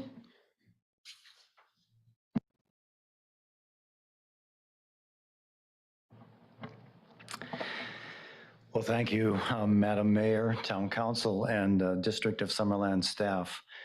There's a part of me today that would like to be standing before you for a ribbon cutting ceremony, but we need to focus on the task at hand. I do want to thank you for the opportunity to address you today. My name is Rick Gay, and I am a pastor at Summerland Alliance, and I reside at 6112 Orr Place in Summerland. Thank you, Steve, for putting a picture up on the screen. There is a map of our church property that I do want to reference. For some of you, you have seen this map before, but I will actually be addressing two parcels within this one application and talking about the different areas that are highlighted in blue. First of all, I do want to introduce some who are with me today, and I appreciate their attendance at this meeting. Reverend Jim Kedge is here, and Jim is our new lead pastor. Jim was born and raised here in Summerland, graduated from Summerland Secondary, and just joined us on staff in September of last year. Christina Ripley and Kate Hobbs are also here. They are residents of Summerland and also give leadership to our community gardens over at the church. We were hoping that Matt Lowen might be able to come. We are very thankful for Matt's involvement with our gardens at Summerland Alliance, and also with his participation in the Seed to Feed program and all that he is doing for the community of Summerland. To begin with, I just want to address the area designated tax roll number 325-02347, also known as 14816 Victoria Road North, and described there on that map as a bare field. That bare field no longer exists. It's listed as 1.72 acres. It now includes 62 service garden plots. All of those garden spots are spoken for. And due to demand, plans are underway to expand. All of the plots have their own water supply, And Steve has a couple of pictures that I can show you about what has transpired at Summerland Alliance. So there is a picture of the gardens. You can see the various flowers, the fruit and the vegetables that are being grown. And then the next picture is the seed to feed table, where people are able to bring their food bank donations on Mondays. I can tell you that hundreds of pounds of food have already been shared for the community in Summerland. We're grateful for Matt's assistance and thankful for what is already being done through the gardens and through the gardeners there in the community gardens. This area directly benefits the good people of Summerland. There are 44 different tenants, often comprising of couples or families who farm the 62 plots. Not all gardeners are from the church. Plots are made available on a first-come, first-served basis, and gardeners pay a modest fee to cover the cost of water. It's worth noting that the schedule for our previous PTE began in 2019. At the same time, the Alliance Community Gardens were being more formally established. Our aim is to be a place where people can grow their own food for their families. In this day of price increases, concerns over food shortages, the health of our food supply, and climate change, more and more people are investigating grow your own options. We are a pesticide-free garden and strongly encourage a water-wise approach. It's believed that 8 to 10 gardeners use their space to directly reduce their grocery bill, which makes a significant difference to their housing costs and overall cost of living. The gardens are becoming more valuable than ever. Summerland Alliance is not a large congregation. We have 41 members and an average in-person gathering of about 40 each Sunday. It's a gathering of mixed ages between young families and seniors. To pay the amount that we were charged this year is challenging, to say the least. We are a nonprofit organization that struggles to meet our monthly budget. Each year, we need to make a financial appeal to help pay this property bill. For this parcel, we think a 100% exemption is not out of line. The second piece of property is up at the top, and that is tax roll 325-02348, also known as 14812 Victoria Road North. This property was purchased from the Royer family in 1999. The house was briefly rented but was vacated and subsequently removed due to problems with squatters that were just causing all kinds of concerns. So we had the house torn down. The bare field that is there is still a bare field, but it is marked for future development when we can find a suitable partner. Any relief that council could provide on that parcel would certainly be welcome. One final comment regarding the rental house at the front of our property. You'll notice that right at the top end, or top edge of the property, we rent that home to a couple for $900 per month due to their circumstances. We know we receive income from that home, but we deliberately charge less than market value because of two things. One, our stated values, and two, that we are a not-for-profit organization. We ask you to kindly consider that matter as well. I do want to thank you for your time and consideration of our situation and this application. We support the cares and concerns raised by the other churches present today. They too play an important role in caring for the community of Summerland. And thank you for your willingness to serve the community in your respective positions.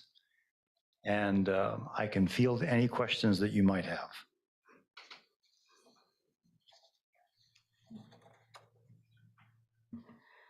Councillor Van Alphen. Thank you, Madam Mayor. The parcel where the community gardens are, Pastor Rick, that is in the LR? Yes, it is. Thank you.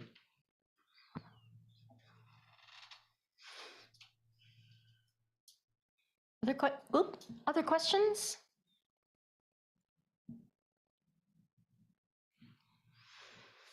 I have a question. I'm just a little bit confused. Maybe it's because I was writing some things down and I wasn't listening, 100%. Sorry. When you're talking about the house that you are having issues with, and you demolished it. Right. Is that, because I see two different, well, I'm not sure what I see. It looks like there's a house at 14816. Yes, there is a house right at the edge of our property. On that map, it's right at the top. Yes. It's right on Victoria Road North.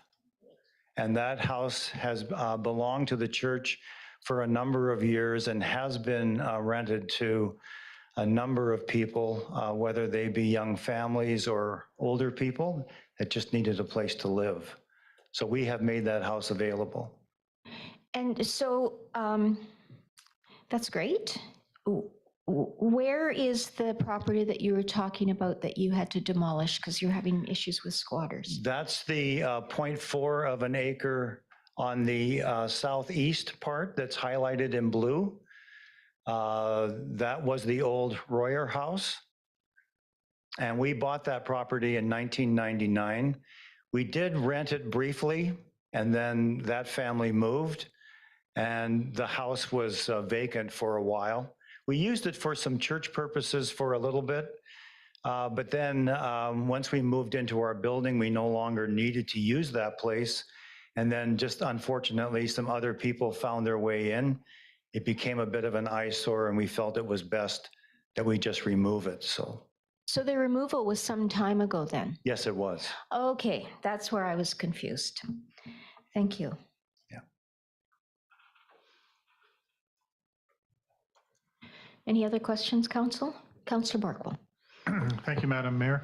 I was wondering how much of the land on the bottom there in the blue is currently in community gardens? It would be, I would think, half. Yeah, 50 to 60%. I'm talking with the gardeners that are here. Okay. Yeah, so you can see from off of Julia Street, from off of Julia Street about halfway in, that is still not in serviceable plots, but that is where we are looking at expansion. Basically from the middle to the northern part to the western part, that is all currently being farmed. Okay. Thank you.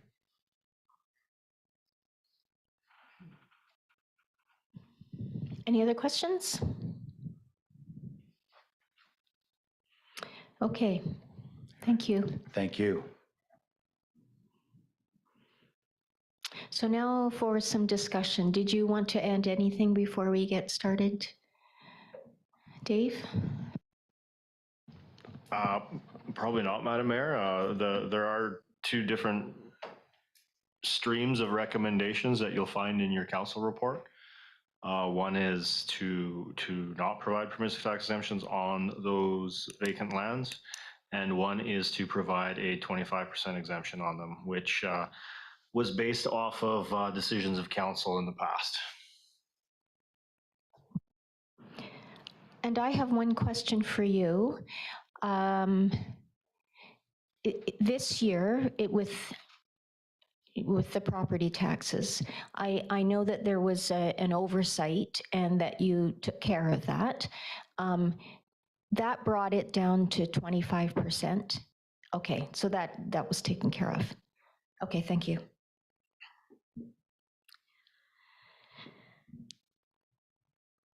Okay, Council, so we've got a couple of proposed recommendations. Is there anything that anyone would like to bring forward? Councillor Barkwell? Before we have any specific discussion on the floor, I guess I'd be interested in knowing what some of the fellow councillors think about being consistent with the one that we just did for the fish hatchery, where we didn't give any exemption for lots that weren't being used in the operation. And this situation, and also consideration for the fact that some of the lot at the Alliance Church is being used for the community gardens, which does seem like a community use. So I'm not sure how we craft something that would be entirely consistent and fits those things.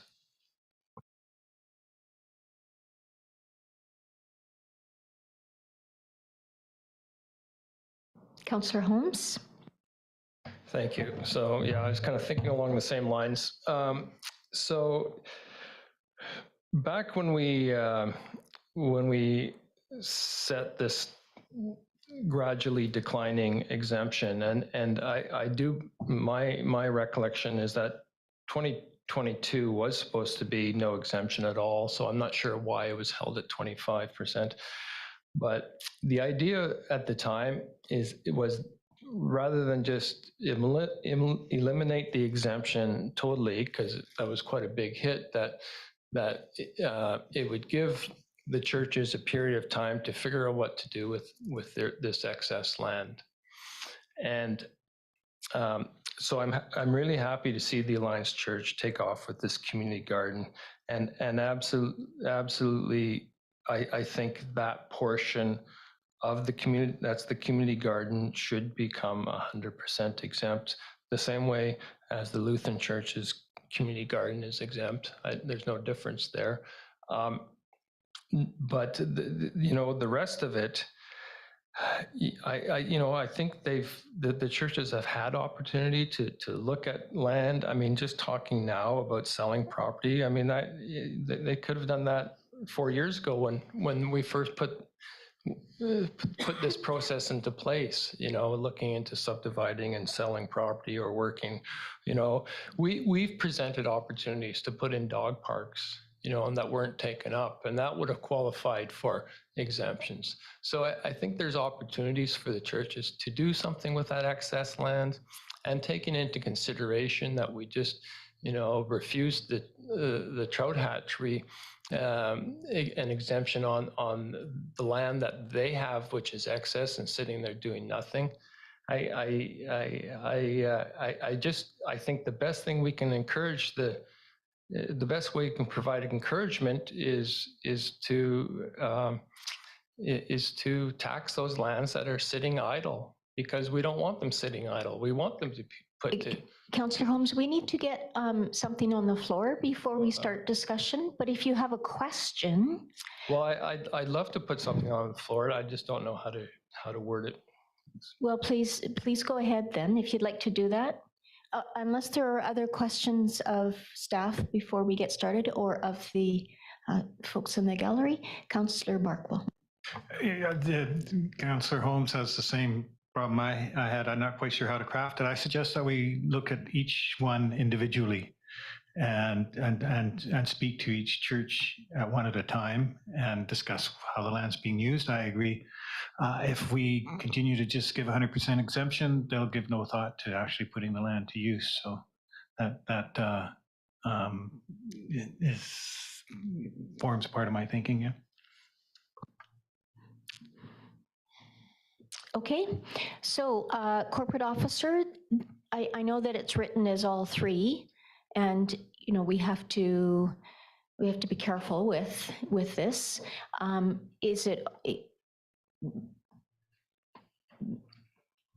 Can we separate the resolutions into three then? Because I know sometimes we're not able to do that. So I think that that's a great suggestion, and that I think, at least for me, that'll help the situation and help the discussion. So shall we go in order then and start with recommendation for Julia Street Church then? Was that the first one? No, sorry, St. John's Lutheran Church. Does anyone want to put something on the floor for that?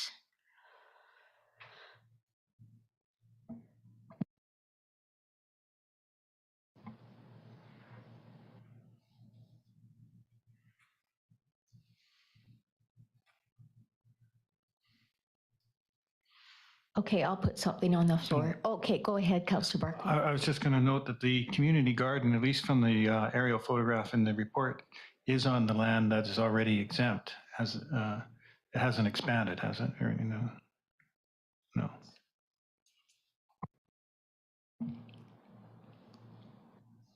Madam Mayor, I can address that. The exemption goes right up to the edge of the community garden, as well as that vacant spot that I guess previously someone had asked about for a dog park.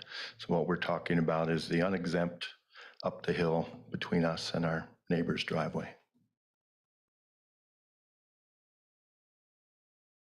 Okay. Did you want to bring something forward? Okay, well, sure. So we're going to break it down.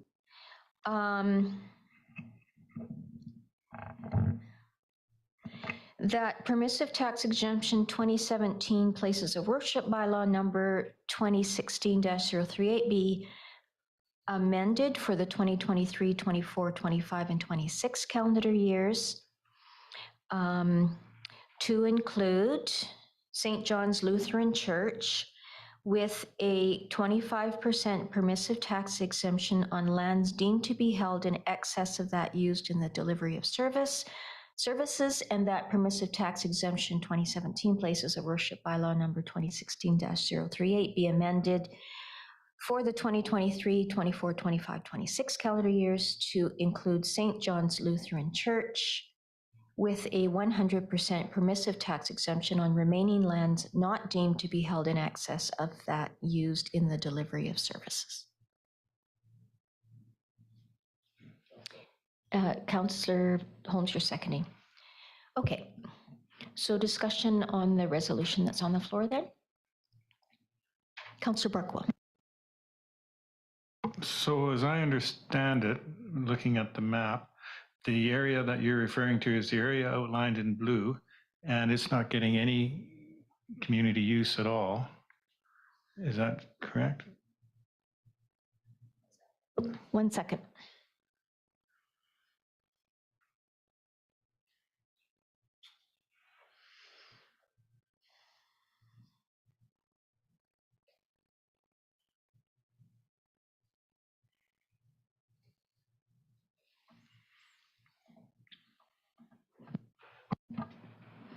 Well, I guess you're right. What I was thinking, though, was the area that is shown on here. But I guess that all of that area is not, actively being used. So yes, for the 25%. So I don't find that consistent with the 0% exemption, if that's the way you want to put it, or no exemption to be given for the fisheries society. So I can't support that motion. Well, that's fine. I mean, this is why we have discussion. Any further, Councillor Van Elfen? Just trying to figure out how to phrase this. This is a house of worship, not raising fish. So I don't know, just a thought. I throw that out there.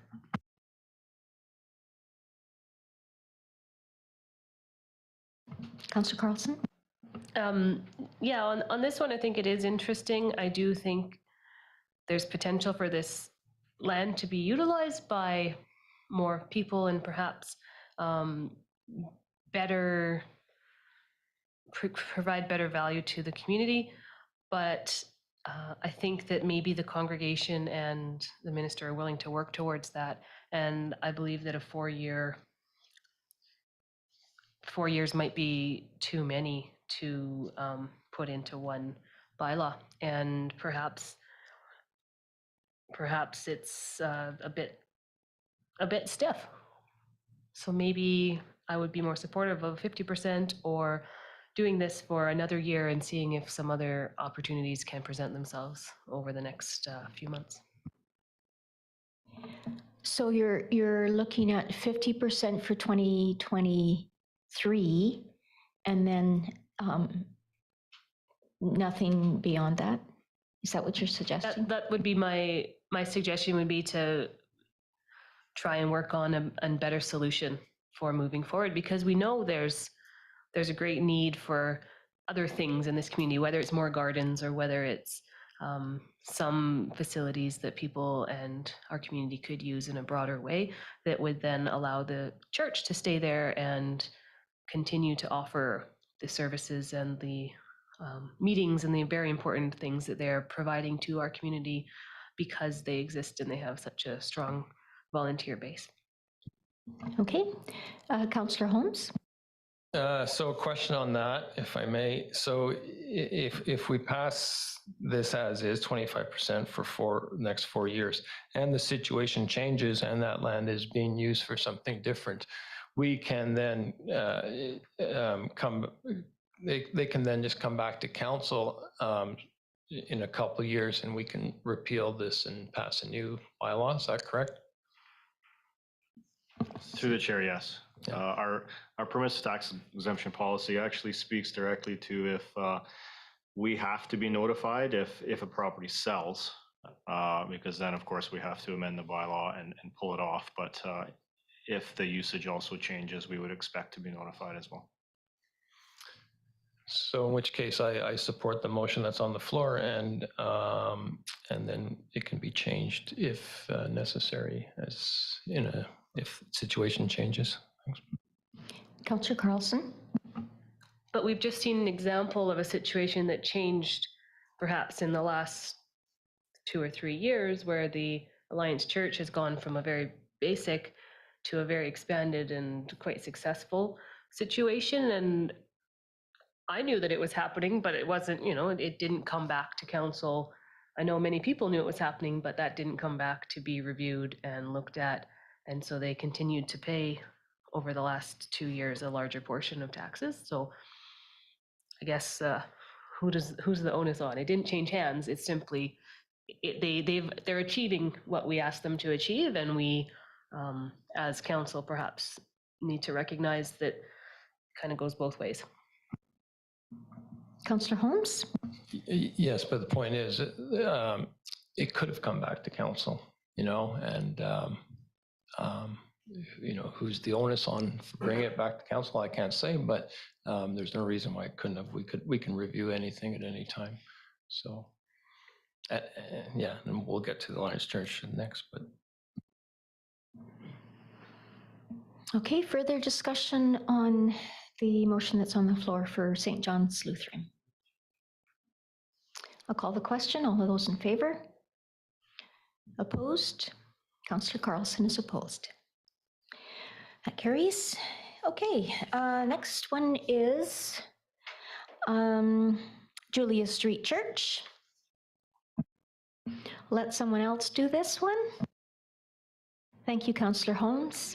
Well, I'll bring forward the exact same motion you brought forward with the Lutheran Church. You want me to read it out?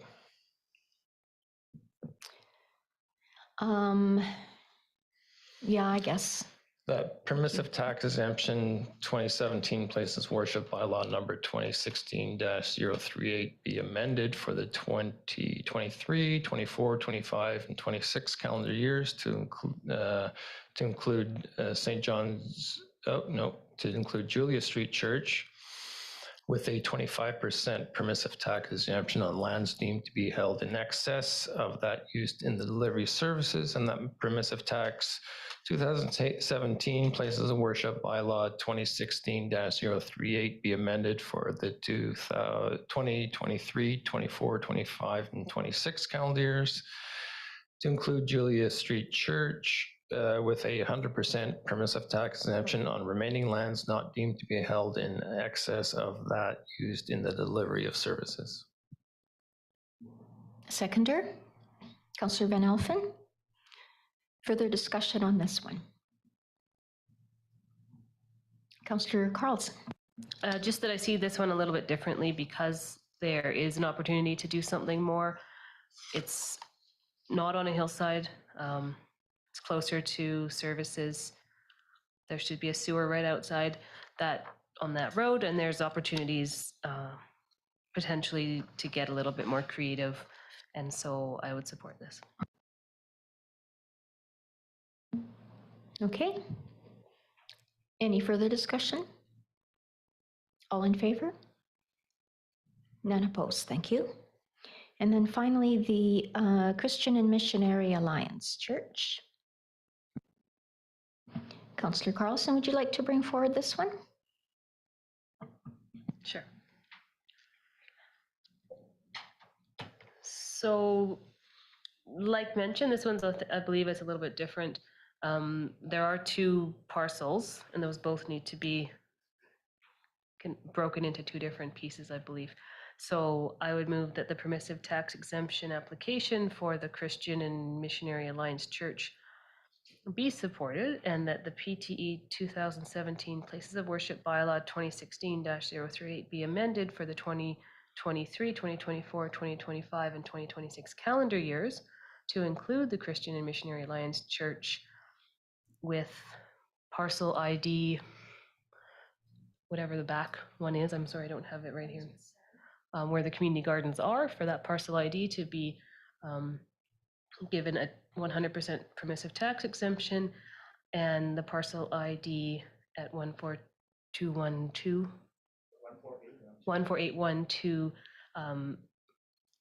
Victoria Road North be given a 25% tax exemption on lands deemed to be held in excess. I don't know if we need that part. And that the permissive tax exemption 2017 Places of Worship Bylaw 2016-038 be amended for the 2023, 2024, 2025, and 2026 calendar years to include Christian and Missionary Alliance Church with 100% permissive tax exemption on the remaining lands not deemed to be in excess, and of that used in the delivery of services. Thank you. Just to clarify, if we're putting that in at 100%, it's no longer deemed to be in excess. So now we only have one portion.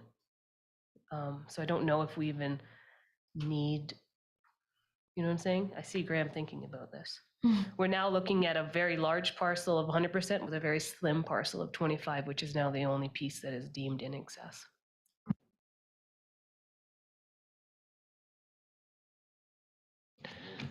We hear what you're saying, Councillor.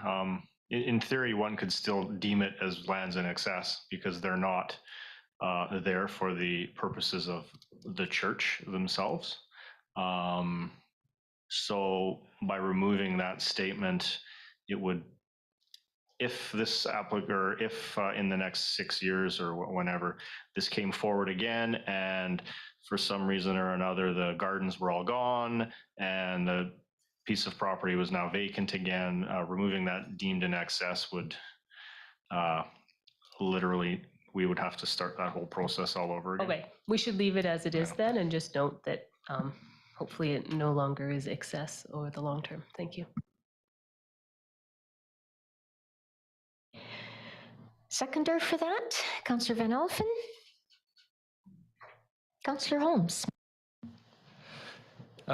So I agree with this, certainly in principle. I guess a couple of points I do struggle with is that whole back lot isn't being used as community garden, though I guess I'll take it in good faith that the intention is that it will be at some point, and that as it continues to expand.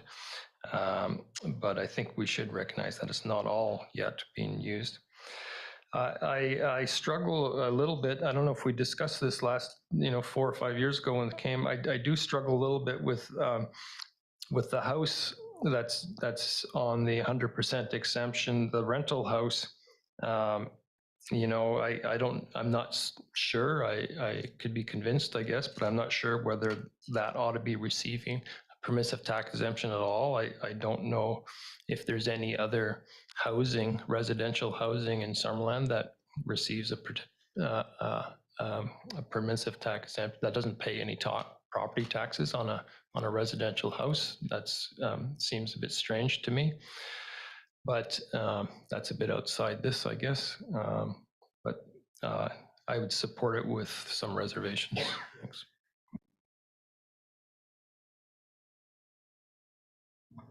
Dave?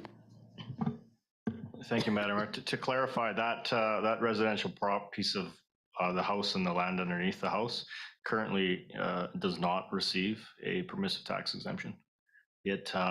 Our policy states that caretakers, residents, church mats, or other dwellings on the property will not receive a tax exemption. So it has never, at least since I've been here, received that. Good. So that takes care of that concern. The other concern that you, well, it's not really a concern, something else that you mentioned, and I'm going to ask Pastor Rick, no whispering in the gallery. No, please come forward. I just want you to talk a little bit about the potential for expansion of the community garden in that back piece. Yes. Maybe one of you would speak to it better than me, Christina or Kate. Sure. You just come to the microphone and then you can address the council and so on. Thank you. Hi. What questions do you have?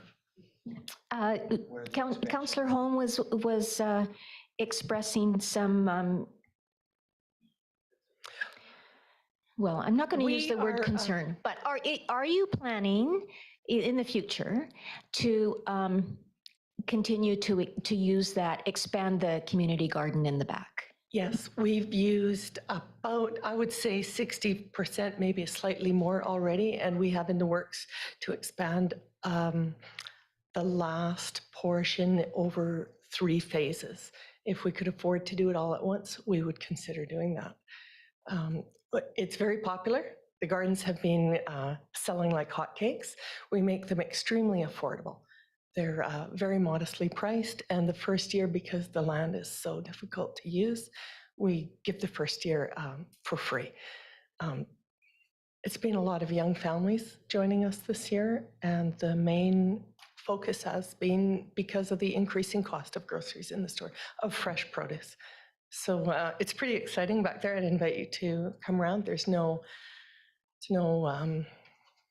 it's always open, I should say. And it's a beautiful place. We want to expand this off season, and then we'd like to expand every year for the next 3 years until it's 100% full. Great, thank you. Excellent. Oh, sure. Yeah. So at our last executive committee meeting, Kate did present a drawing of where expansion was being planned. I'm just thinking that communication might be very helpful for all of us. And as designs and drawings are coming up, if we can keep council informed of that, we'd be happy to do that. So we have used all of the available space. There is a local businessman who has been donating all of the irrigation supplies and the equipment to install that. And so we are grateful for that and hopeful that we will be able to do that in the coming year. So I would just say to you that these have gone very quickly. We understand why. We're glad to be able to provide it. And I would think that we can keep you apprised of what's going on as we progress into the future. Okay? Thanks. Yeah. Thank you. Councillor Van Alphen. Thank you, Madam Mayor. I was in visiting with Mr. Lowen a while back. That access off Julia, is that a trespass? Like it just comes into the community gardens and then you could go back out to Victoria Road North if you choose to. But it seems like an odd configuration. I just thought it was maybe odd. If Steve was to put the picture that was on at the earlier, you will see the traffic circle that has developed on our property. For us at Summerland Alliance, we affectionately call that the Julia Street bypass. If you go back to the map, you will see where people coming off of Julia have created another lane off of that property right on the boundary of our property in the end of Julia Street. So that is something for us to address later, not now, but that is something that has happened. We do have parking on our side of that blue line that separates the 1.72 acres from the rest of the property. So we have allowed our gardeners to park there so as not to raise concerns with the residents on Julia Street, just to help them. So that's what we've been doing to mitigate some of those issues. Okay, you're welcome. Okay, Is there any further discussion? All in favor? And none opposed. Thank you, that carries. Okay, council, we are going to take a 5-minute break till 3:15. Sorry, it's a little short, but we're way over time.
Okay, well, let's get started again. So we have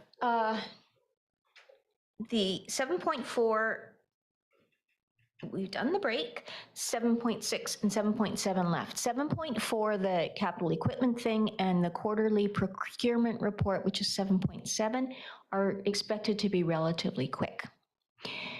The capital projects update is going to take about an hour. So the question is, Councillor Barker will be returning in a little bit. The question is, do we want to have the capital projects update today? Meaning that we will have to extend the meeting until 5 o'clock because we must do what's in closed today. Or do you want to push that back until the September meeting? Councillor Van Elfen, I'll hear from you first. September meeting, please, Madam Mayor. Councillor Holmes. Nope, they're just updates. Yeah, no. And yeah, and frankly, you know, we've had the chance to read the agenda, so are you good with that? Okay, so we'll make that decision then, and we'll defer 7.6 until the September 26th meeting. Always have to think between defer and table. Graham? Thank you, Madam Mayor. The other thing we'll do then is we'll update all the numbers and redo the slide presentation in September, which should give council an even more accurate picture where we're at in the capital process. So we're happy to do that. So the percentages will probably change. And then all of my notes that I took, I might not need any of them. Okay, so let's get on to 7.4, 5-year general capital equipment replacement amendment. And this is for Dave again. Thank you, Madam Mayor. So since council adopted the 2022 to 2026 general capital equipment budget way back in February, staff have been working through the procurement process in order to move these purchases forward.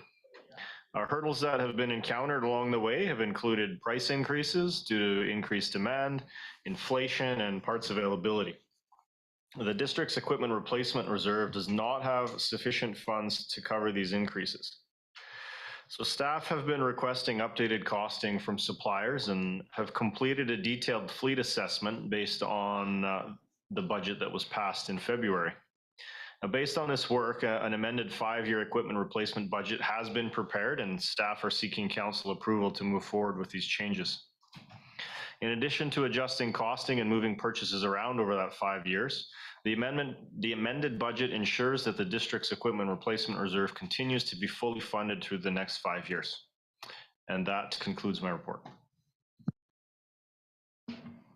Thank you. Councillor Barkowitz, just so you know, we've deferred the 2022 capital projects update until September 26th. Okay. Any questions for Dave? All right, could I have someone bring forward a resolution, please? Councillor Van Elfen. Thank you, Madam Mayor. That the proposed 2022-2026 general capital equipment replacement budget amendment be supported, and that staff prepare a bylaw to amend the financial plan 2022-2026, bylaw number 2022-001 to incorporate these changes. Great. Seconder? Councillor Holmes? And discussion on this, Council? Councillor Barkwell. Thank you. So I was just wondering if, well, there's new prices. So this is sort of a net price. We have like, I don't see the number for, okay, light duty half ton, 55,000 was the old price. These are net of trade-ins? To the mayor, yes, these are the new costs that we've been quoted on. So 264,853 for those 5 vehicles. And that would be net of a trade-in. Correct. And how many miles do you usually run a vehicle before you trade it in?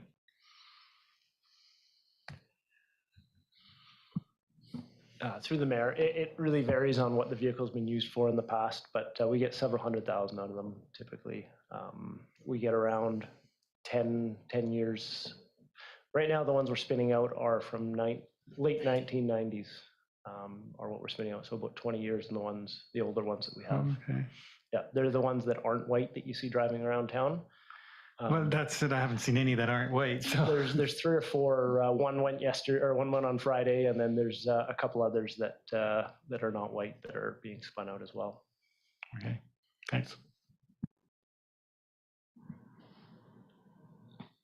Any other questions?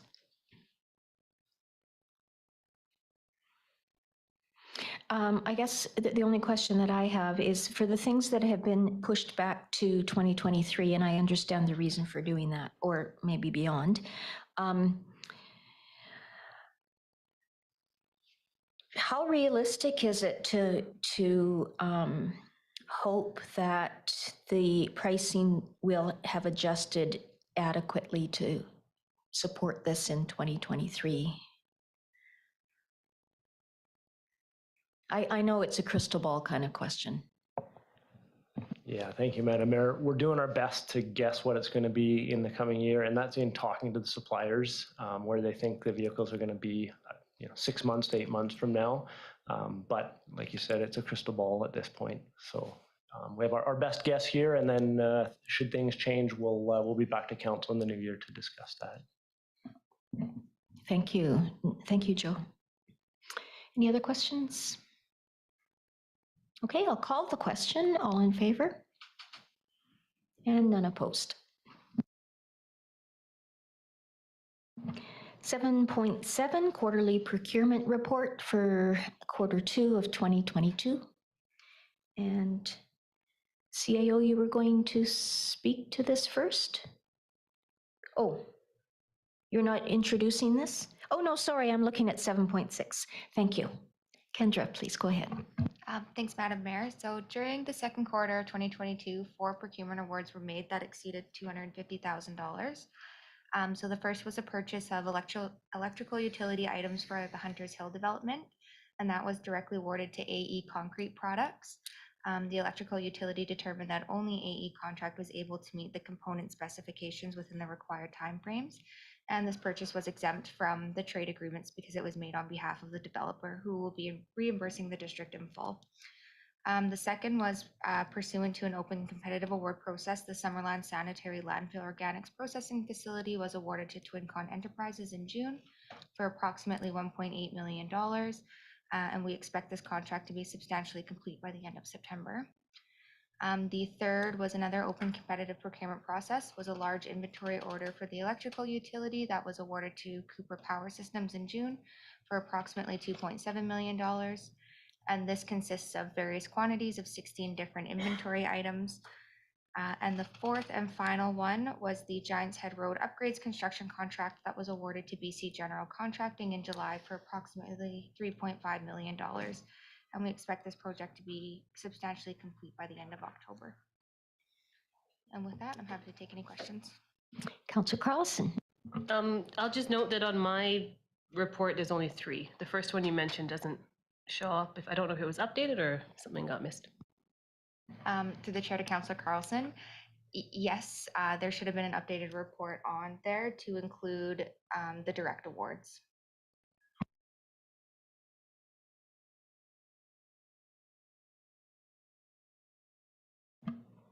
Thank you. Councillor Barkwell. So recently the council voted to include the stretch from Gertle Road to Hillborn. But we haven't had a contract price on that yet. I'm a little surprised. When are we going to know what the, I guess it's a sole provider bid on that will be? Thank you, through the mayor. So yeah, you're right. It would be the contractor we're currently using, BC general, and Joe's been in dialogue with them about getting that pricing. So I don't know, Joe, if you have an update on where we're at with that conversation. Yes, through the mayor. Yes, we have been meeting with that contractor. It is that one contractor that we're going for the price with, but we utilize the existing, a lot of it's very similar work to what we're doing right now. So we'll utilize the existing unit rates, and then if there are changes to that, like the pipe price has gone up since the tender closed, but they have to quantify exactly what that amount is that's going to go up, as well as any extension that they're going to require. So it was a fairly significant change to the contract. So they have been working on it over the last couple of weeks, putting it together. There was a meeting on site today to discuss it as well. I would imagine we'll be getting the revised pricing as well as all the backup to that in the coming week or two.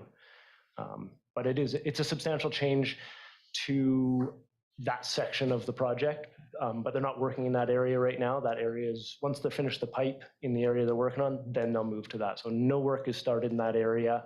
And it's not just, they give us a number, we have to agree to it. They have to substantiate why that price increase would happen.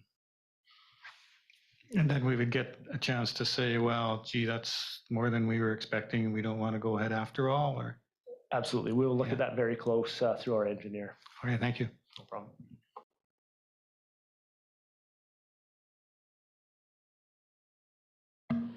I have one other question. Graham. Yeah, thank you, Madam Mayor. Just clarity from Councillor Barkwell. So there's a lot of we's, the royal we, and we with council and we with staff. So we're waiting for pricing, and then, we have the budgeted amount and the borrowing ceiling that we had talked with council about. And so if the pricing looks within the realm of reasonable and with an expected cost, we would be making that decision, but it wasn't our intent to bring it back to council. So I just wanted to make sure when you said we were making the decision, if we go ahead, it wasn't the expectation that council would be re-engaging on this. Unless it was over the budgeted available, yeah. Yeah, just want to verify that. Thank you. I have one question.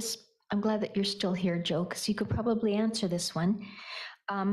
In the amount that shows for the supply of distribution transformers, does that include the ones that the PCB transformers that you're trading out?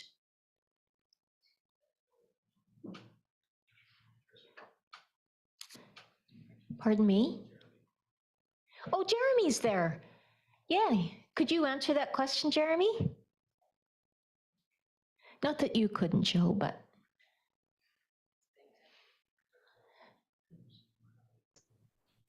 Hi, Madam Mayor. Can you state the question again? Sorry.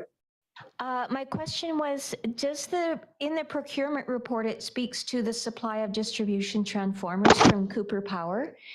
Does that, and I understand that it's a bunch of different things, but are those some of the transformers that are being replacing the PCB transformers? Thanks, Madam Mayor. That transformer order is sort of a general restock.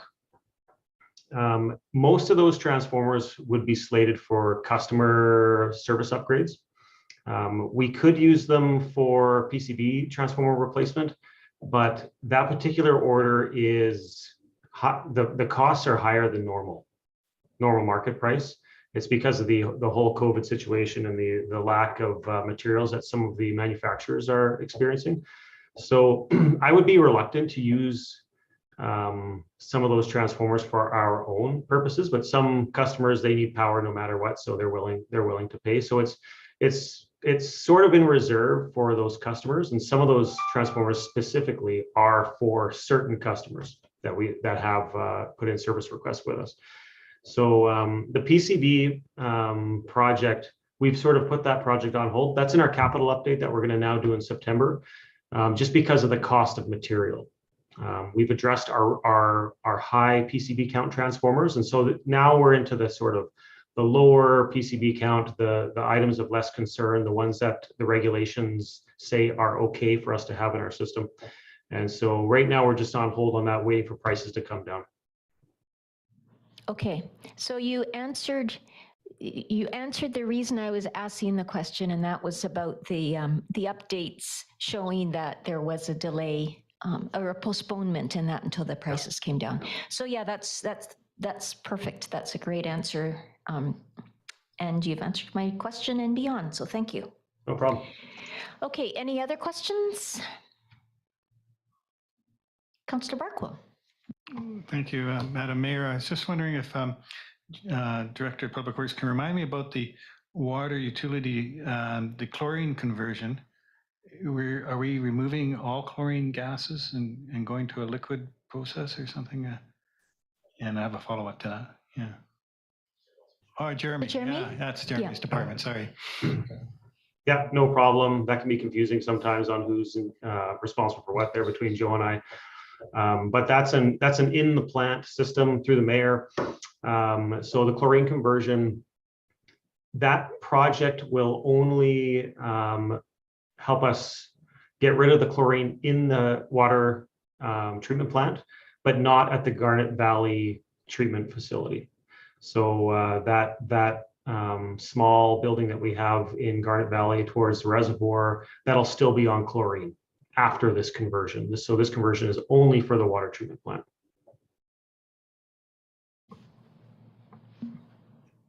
Okay, does this have anything to do with procurement?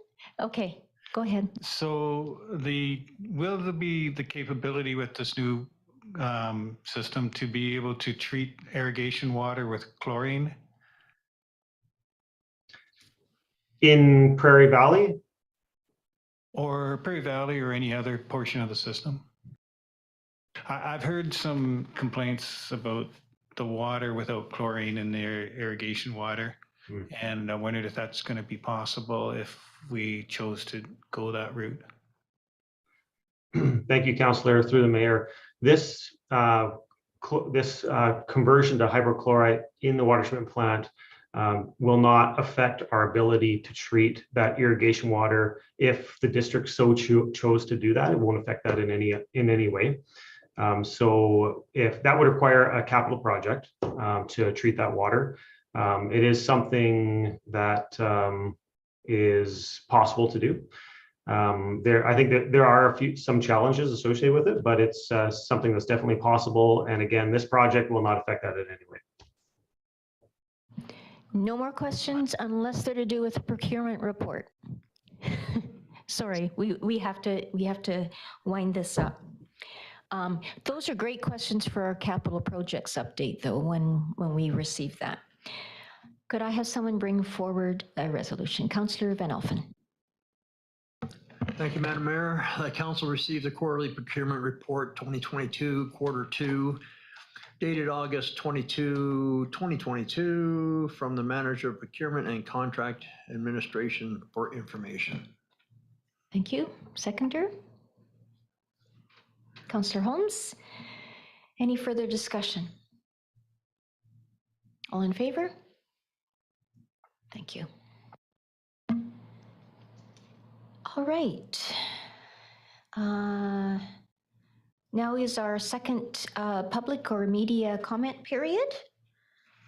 And Sonia, thank you for waiting till the end of the meeting. I have you shown here as someone that wishes to speak. My name, well, hello, council and staff. My name's Sonia Schlogel, and I own the properties 13006 through to 13020 Lakeshore Drive South. I've been a property owner down there since the 80s. I'm here to express my concern regarding the last phase of the development at 6114 Faircrest Street. It only recently came to my attention that the developer is going to be driving approximately 70 piles up to 60 feet deep to stabilize the bluff for the houses that are going to be built that sit directly on the top edge. So I don't know whether anyone's actually been there to look at it, but I think that it's important to go and see exactly where they're going to be placed because it's on the edge. The pile driving is being done above unstable banks that the district owns. So the developer may have completed all the assessments, geotechnical, everything that to satisfy council and staff, but the district hasn't done any slope assessments on the property that it owns, which is between the Faircrest Resort and everything on Lakeshore Drive. I asked for freedom of information, requesting all geotechnical assessments and reports commissioned by the district. I received it April 18th, 2022, and nothing has been done to see what the kind of shape the banks are in since 1995. So Council Policy 300.4 covers requirements for geotechnical assessments is required for development within its district. But it appears that the district has not applied these terms to its own property. I submitted a letter on July 13th, 2022 to all members of council, the CAO, corporate officer, director of development services, and director of works and services outlining my concern.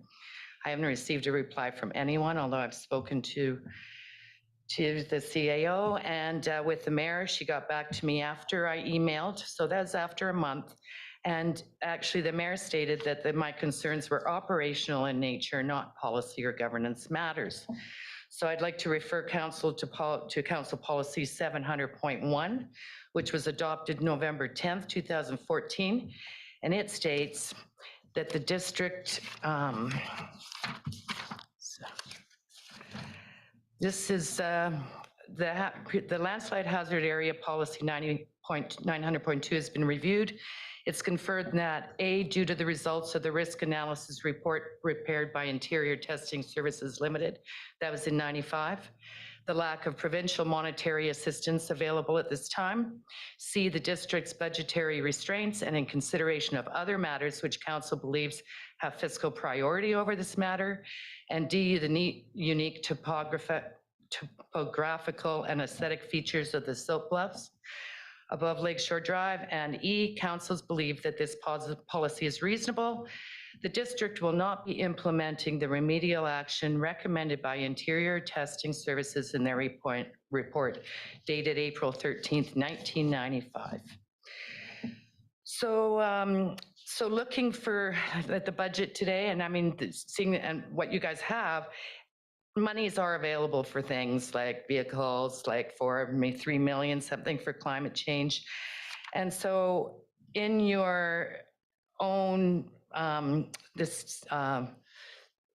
in your good governance, and you state that decisions and resolutions are done on behalf of the community and its well-being, I think that it's time that councils over the years keep putting it off, the remedial work. And a big concern with the progress at the Faircrest Resort is, should those 2 last houses go in, there will be limited access to do any kind of remedial work.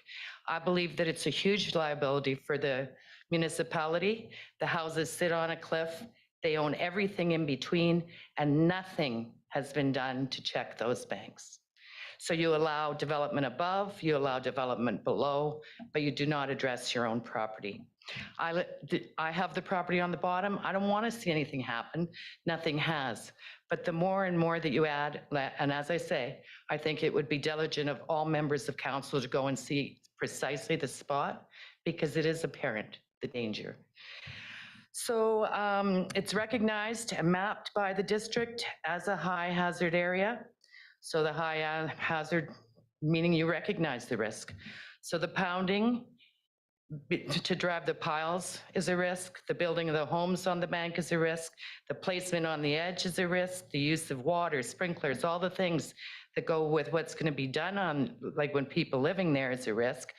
And in the letters that I have, it was mentioned numerous times that to do nothing is not an option. And council and the municipality or the district over the last 40 years has chosen to do nothing.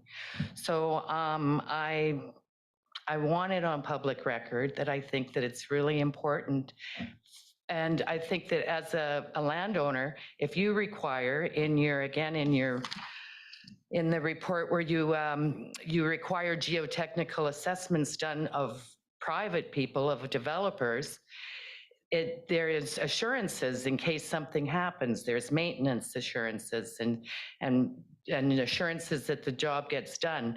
But yet, you know, there's no assurances for any of us on the bottom that the land that you have is safe or any kind of tests towards that. So I think that it's been neglected for long enough and that it's time for council to seriously address it and find money in the budget and perhaps put a stop work order on those buildings, because it's going to be much more difficult once they're in place. They're not yet.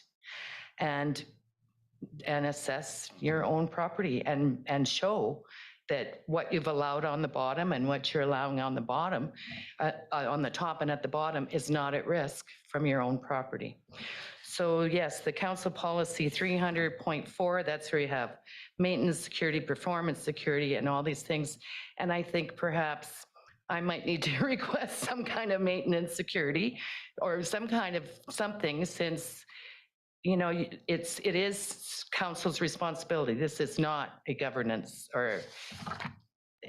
Thank you for your comments. Okay. You've gone well over the two. No, and I appreciate you giving me that time. Okay. And thank you. Thank you.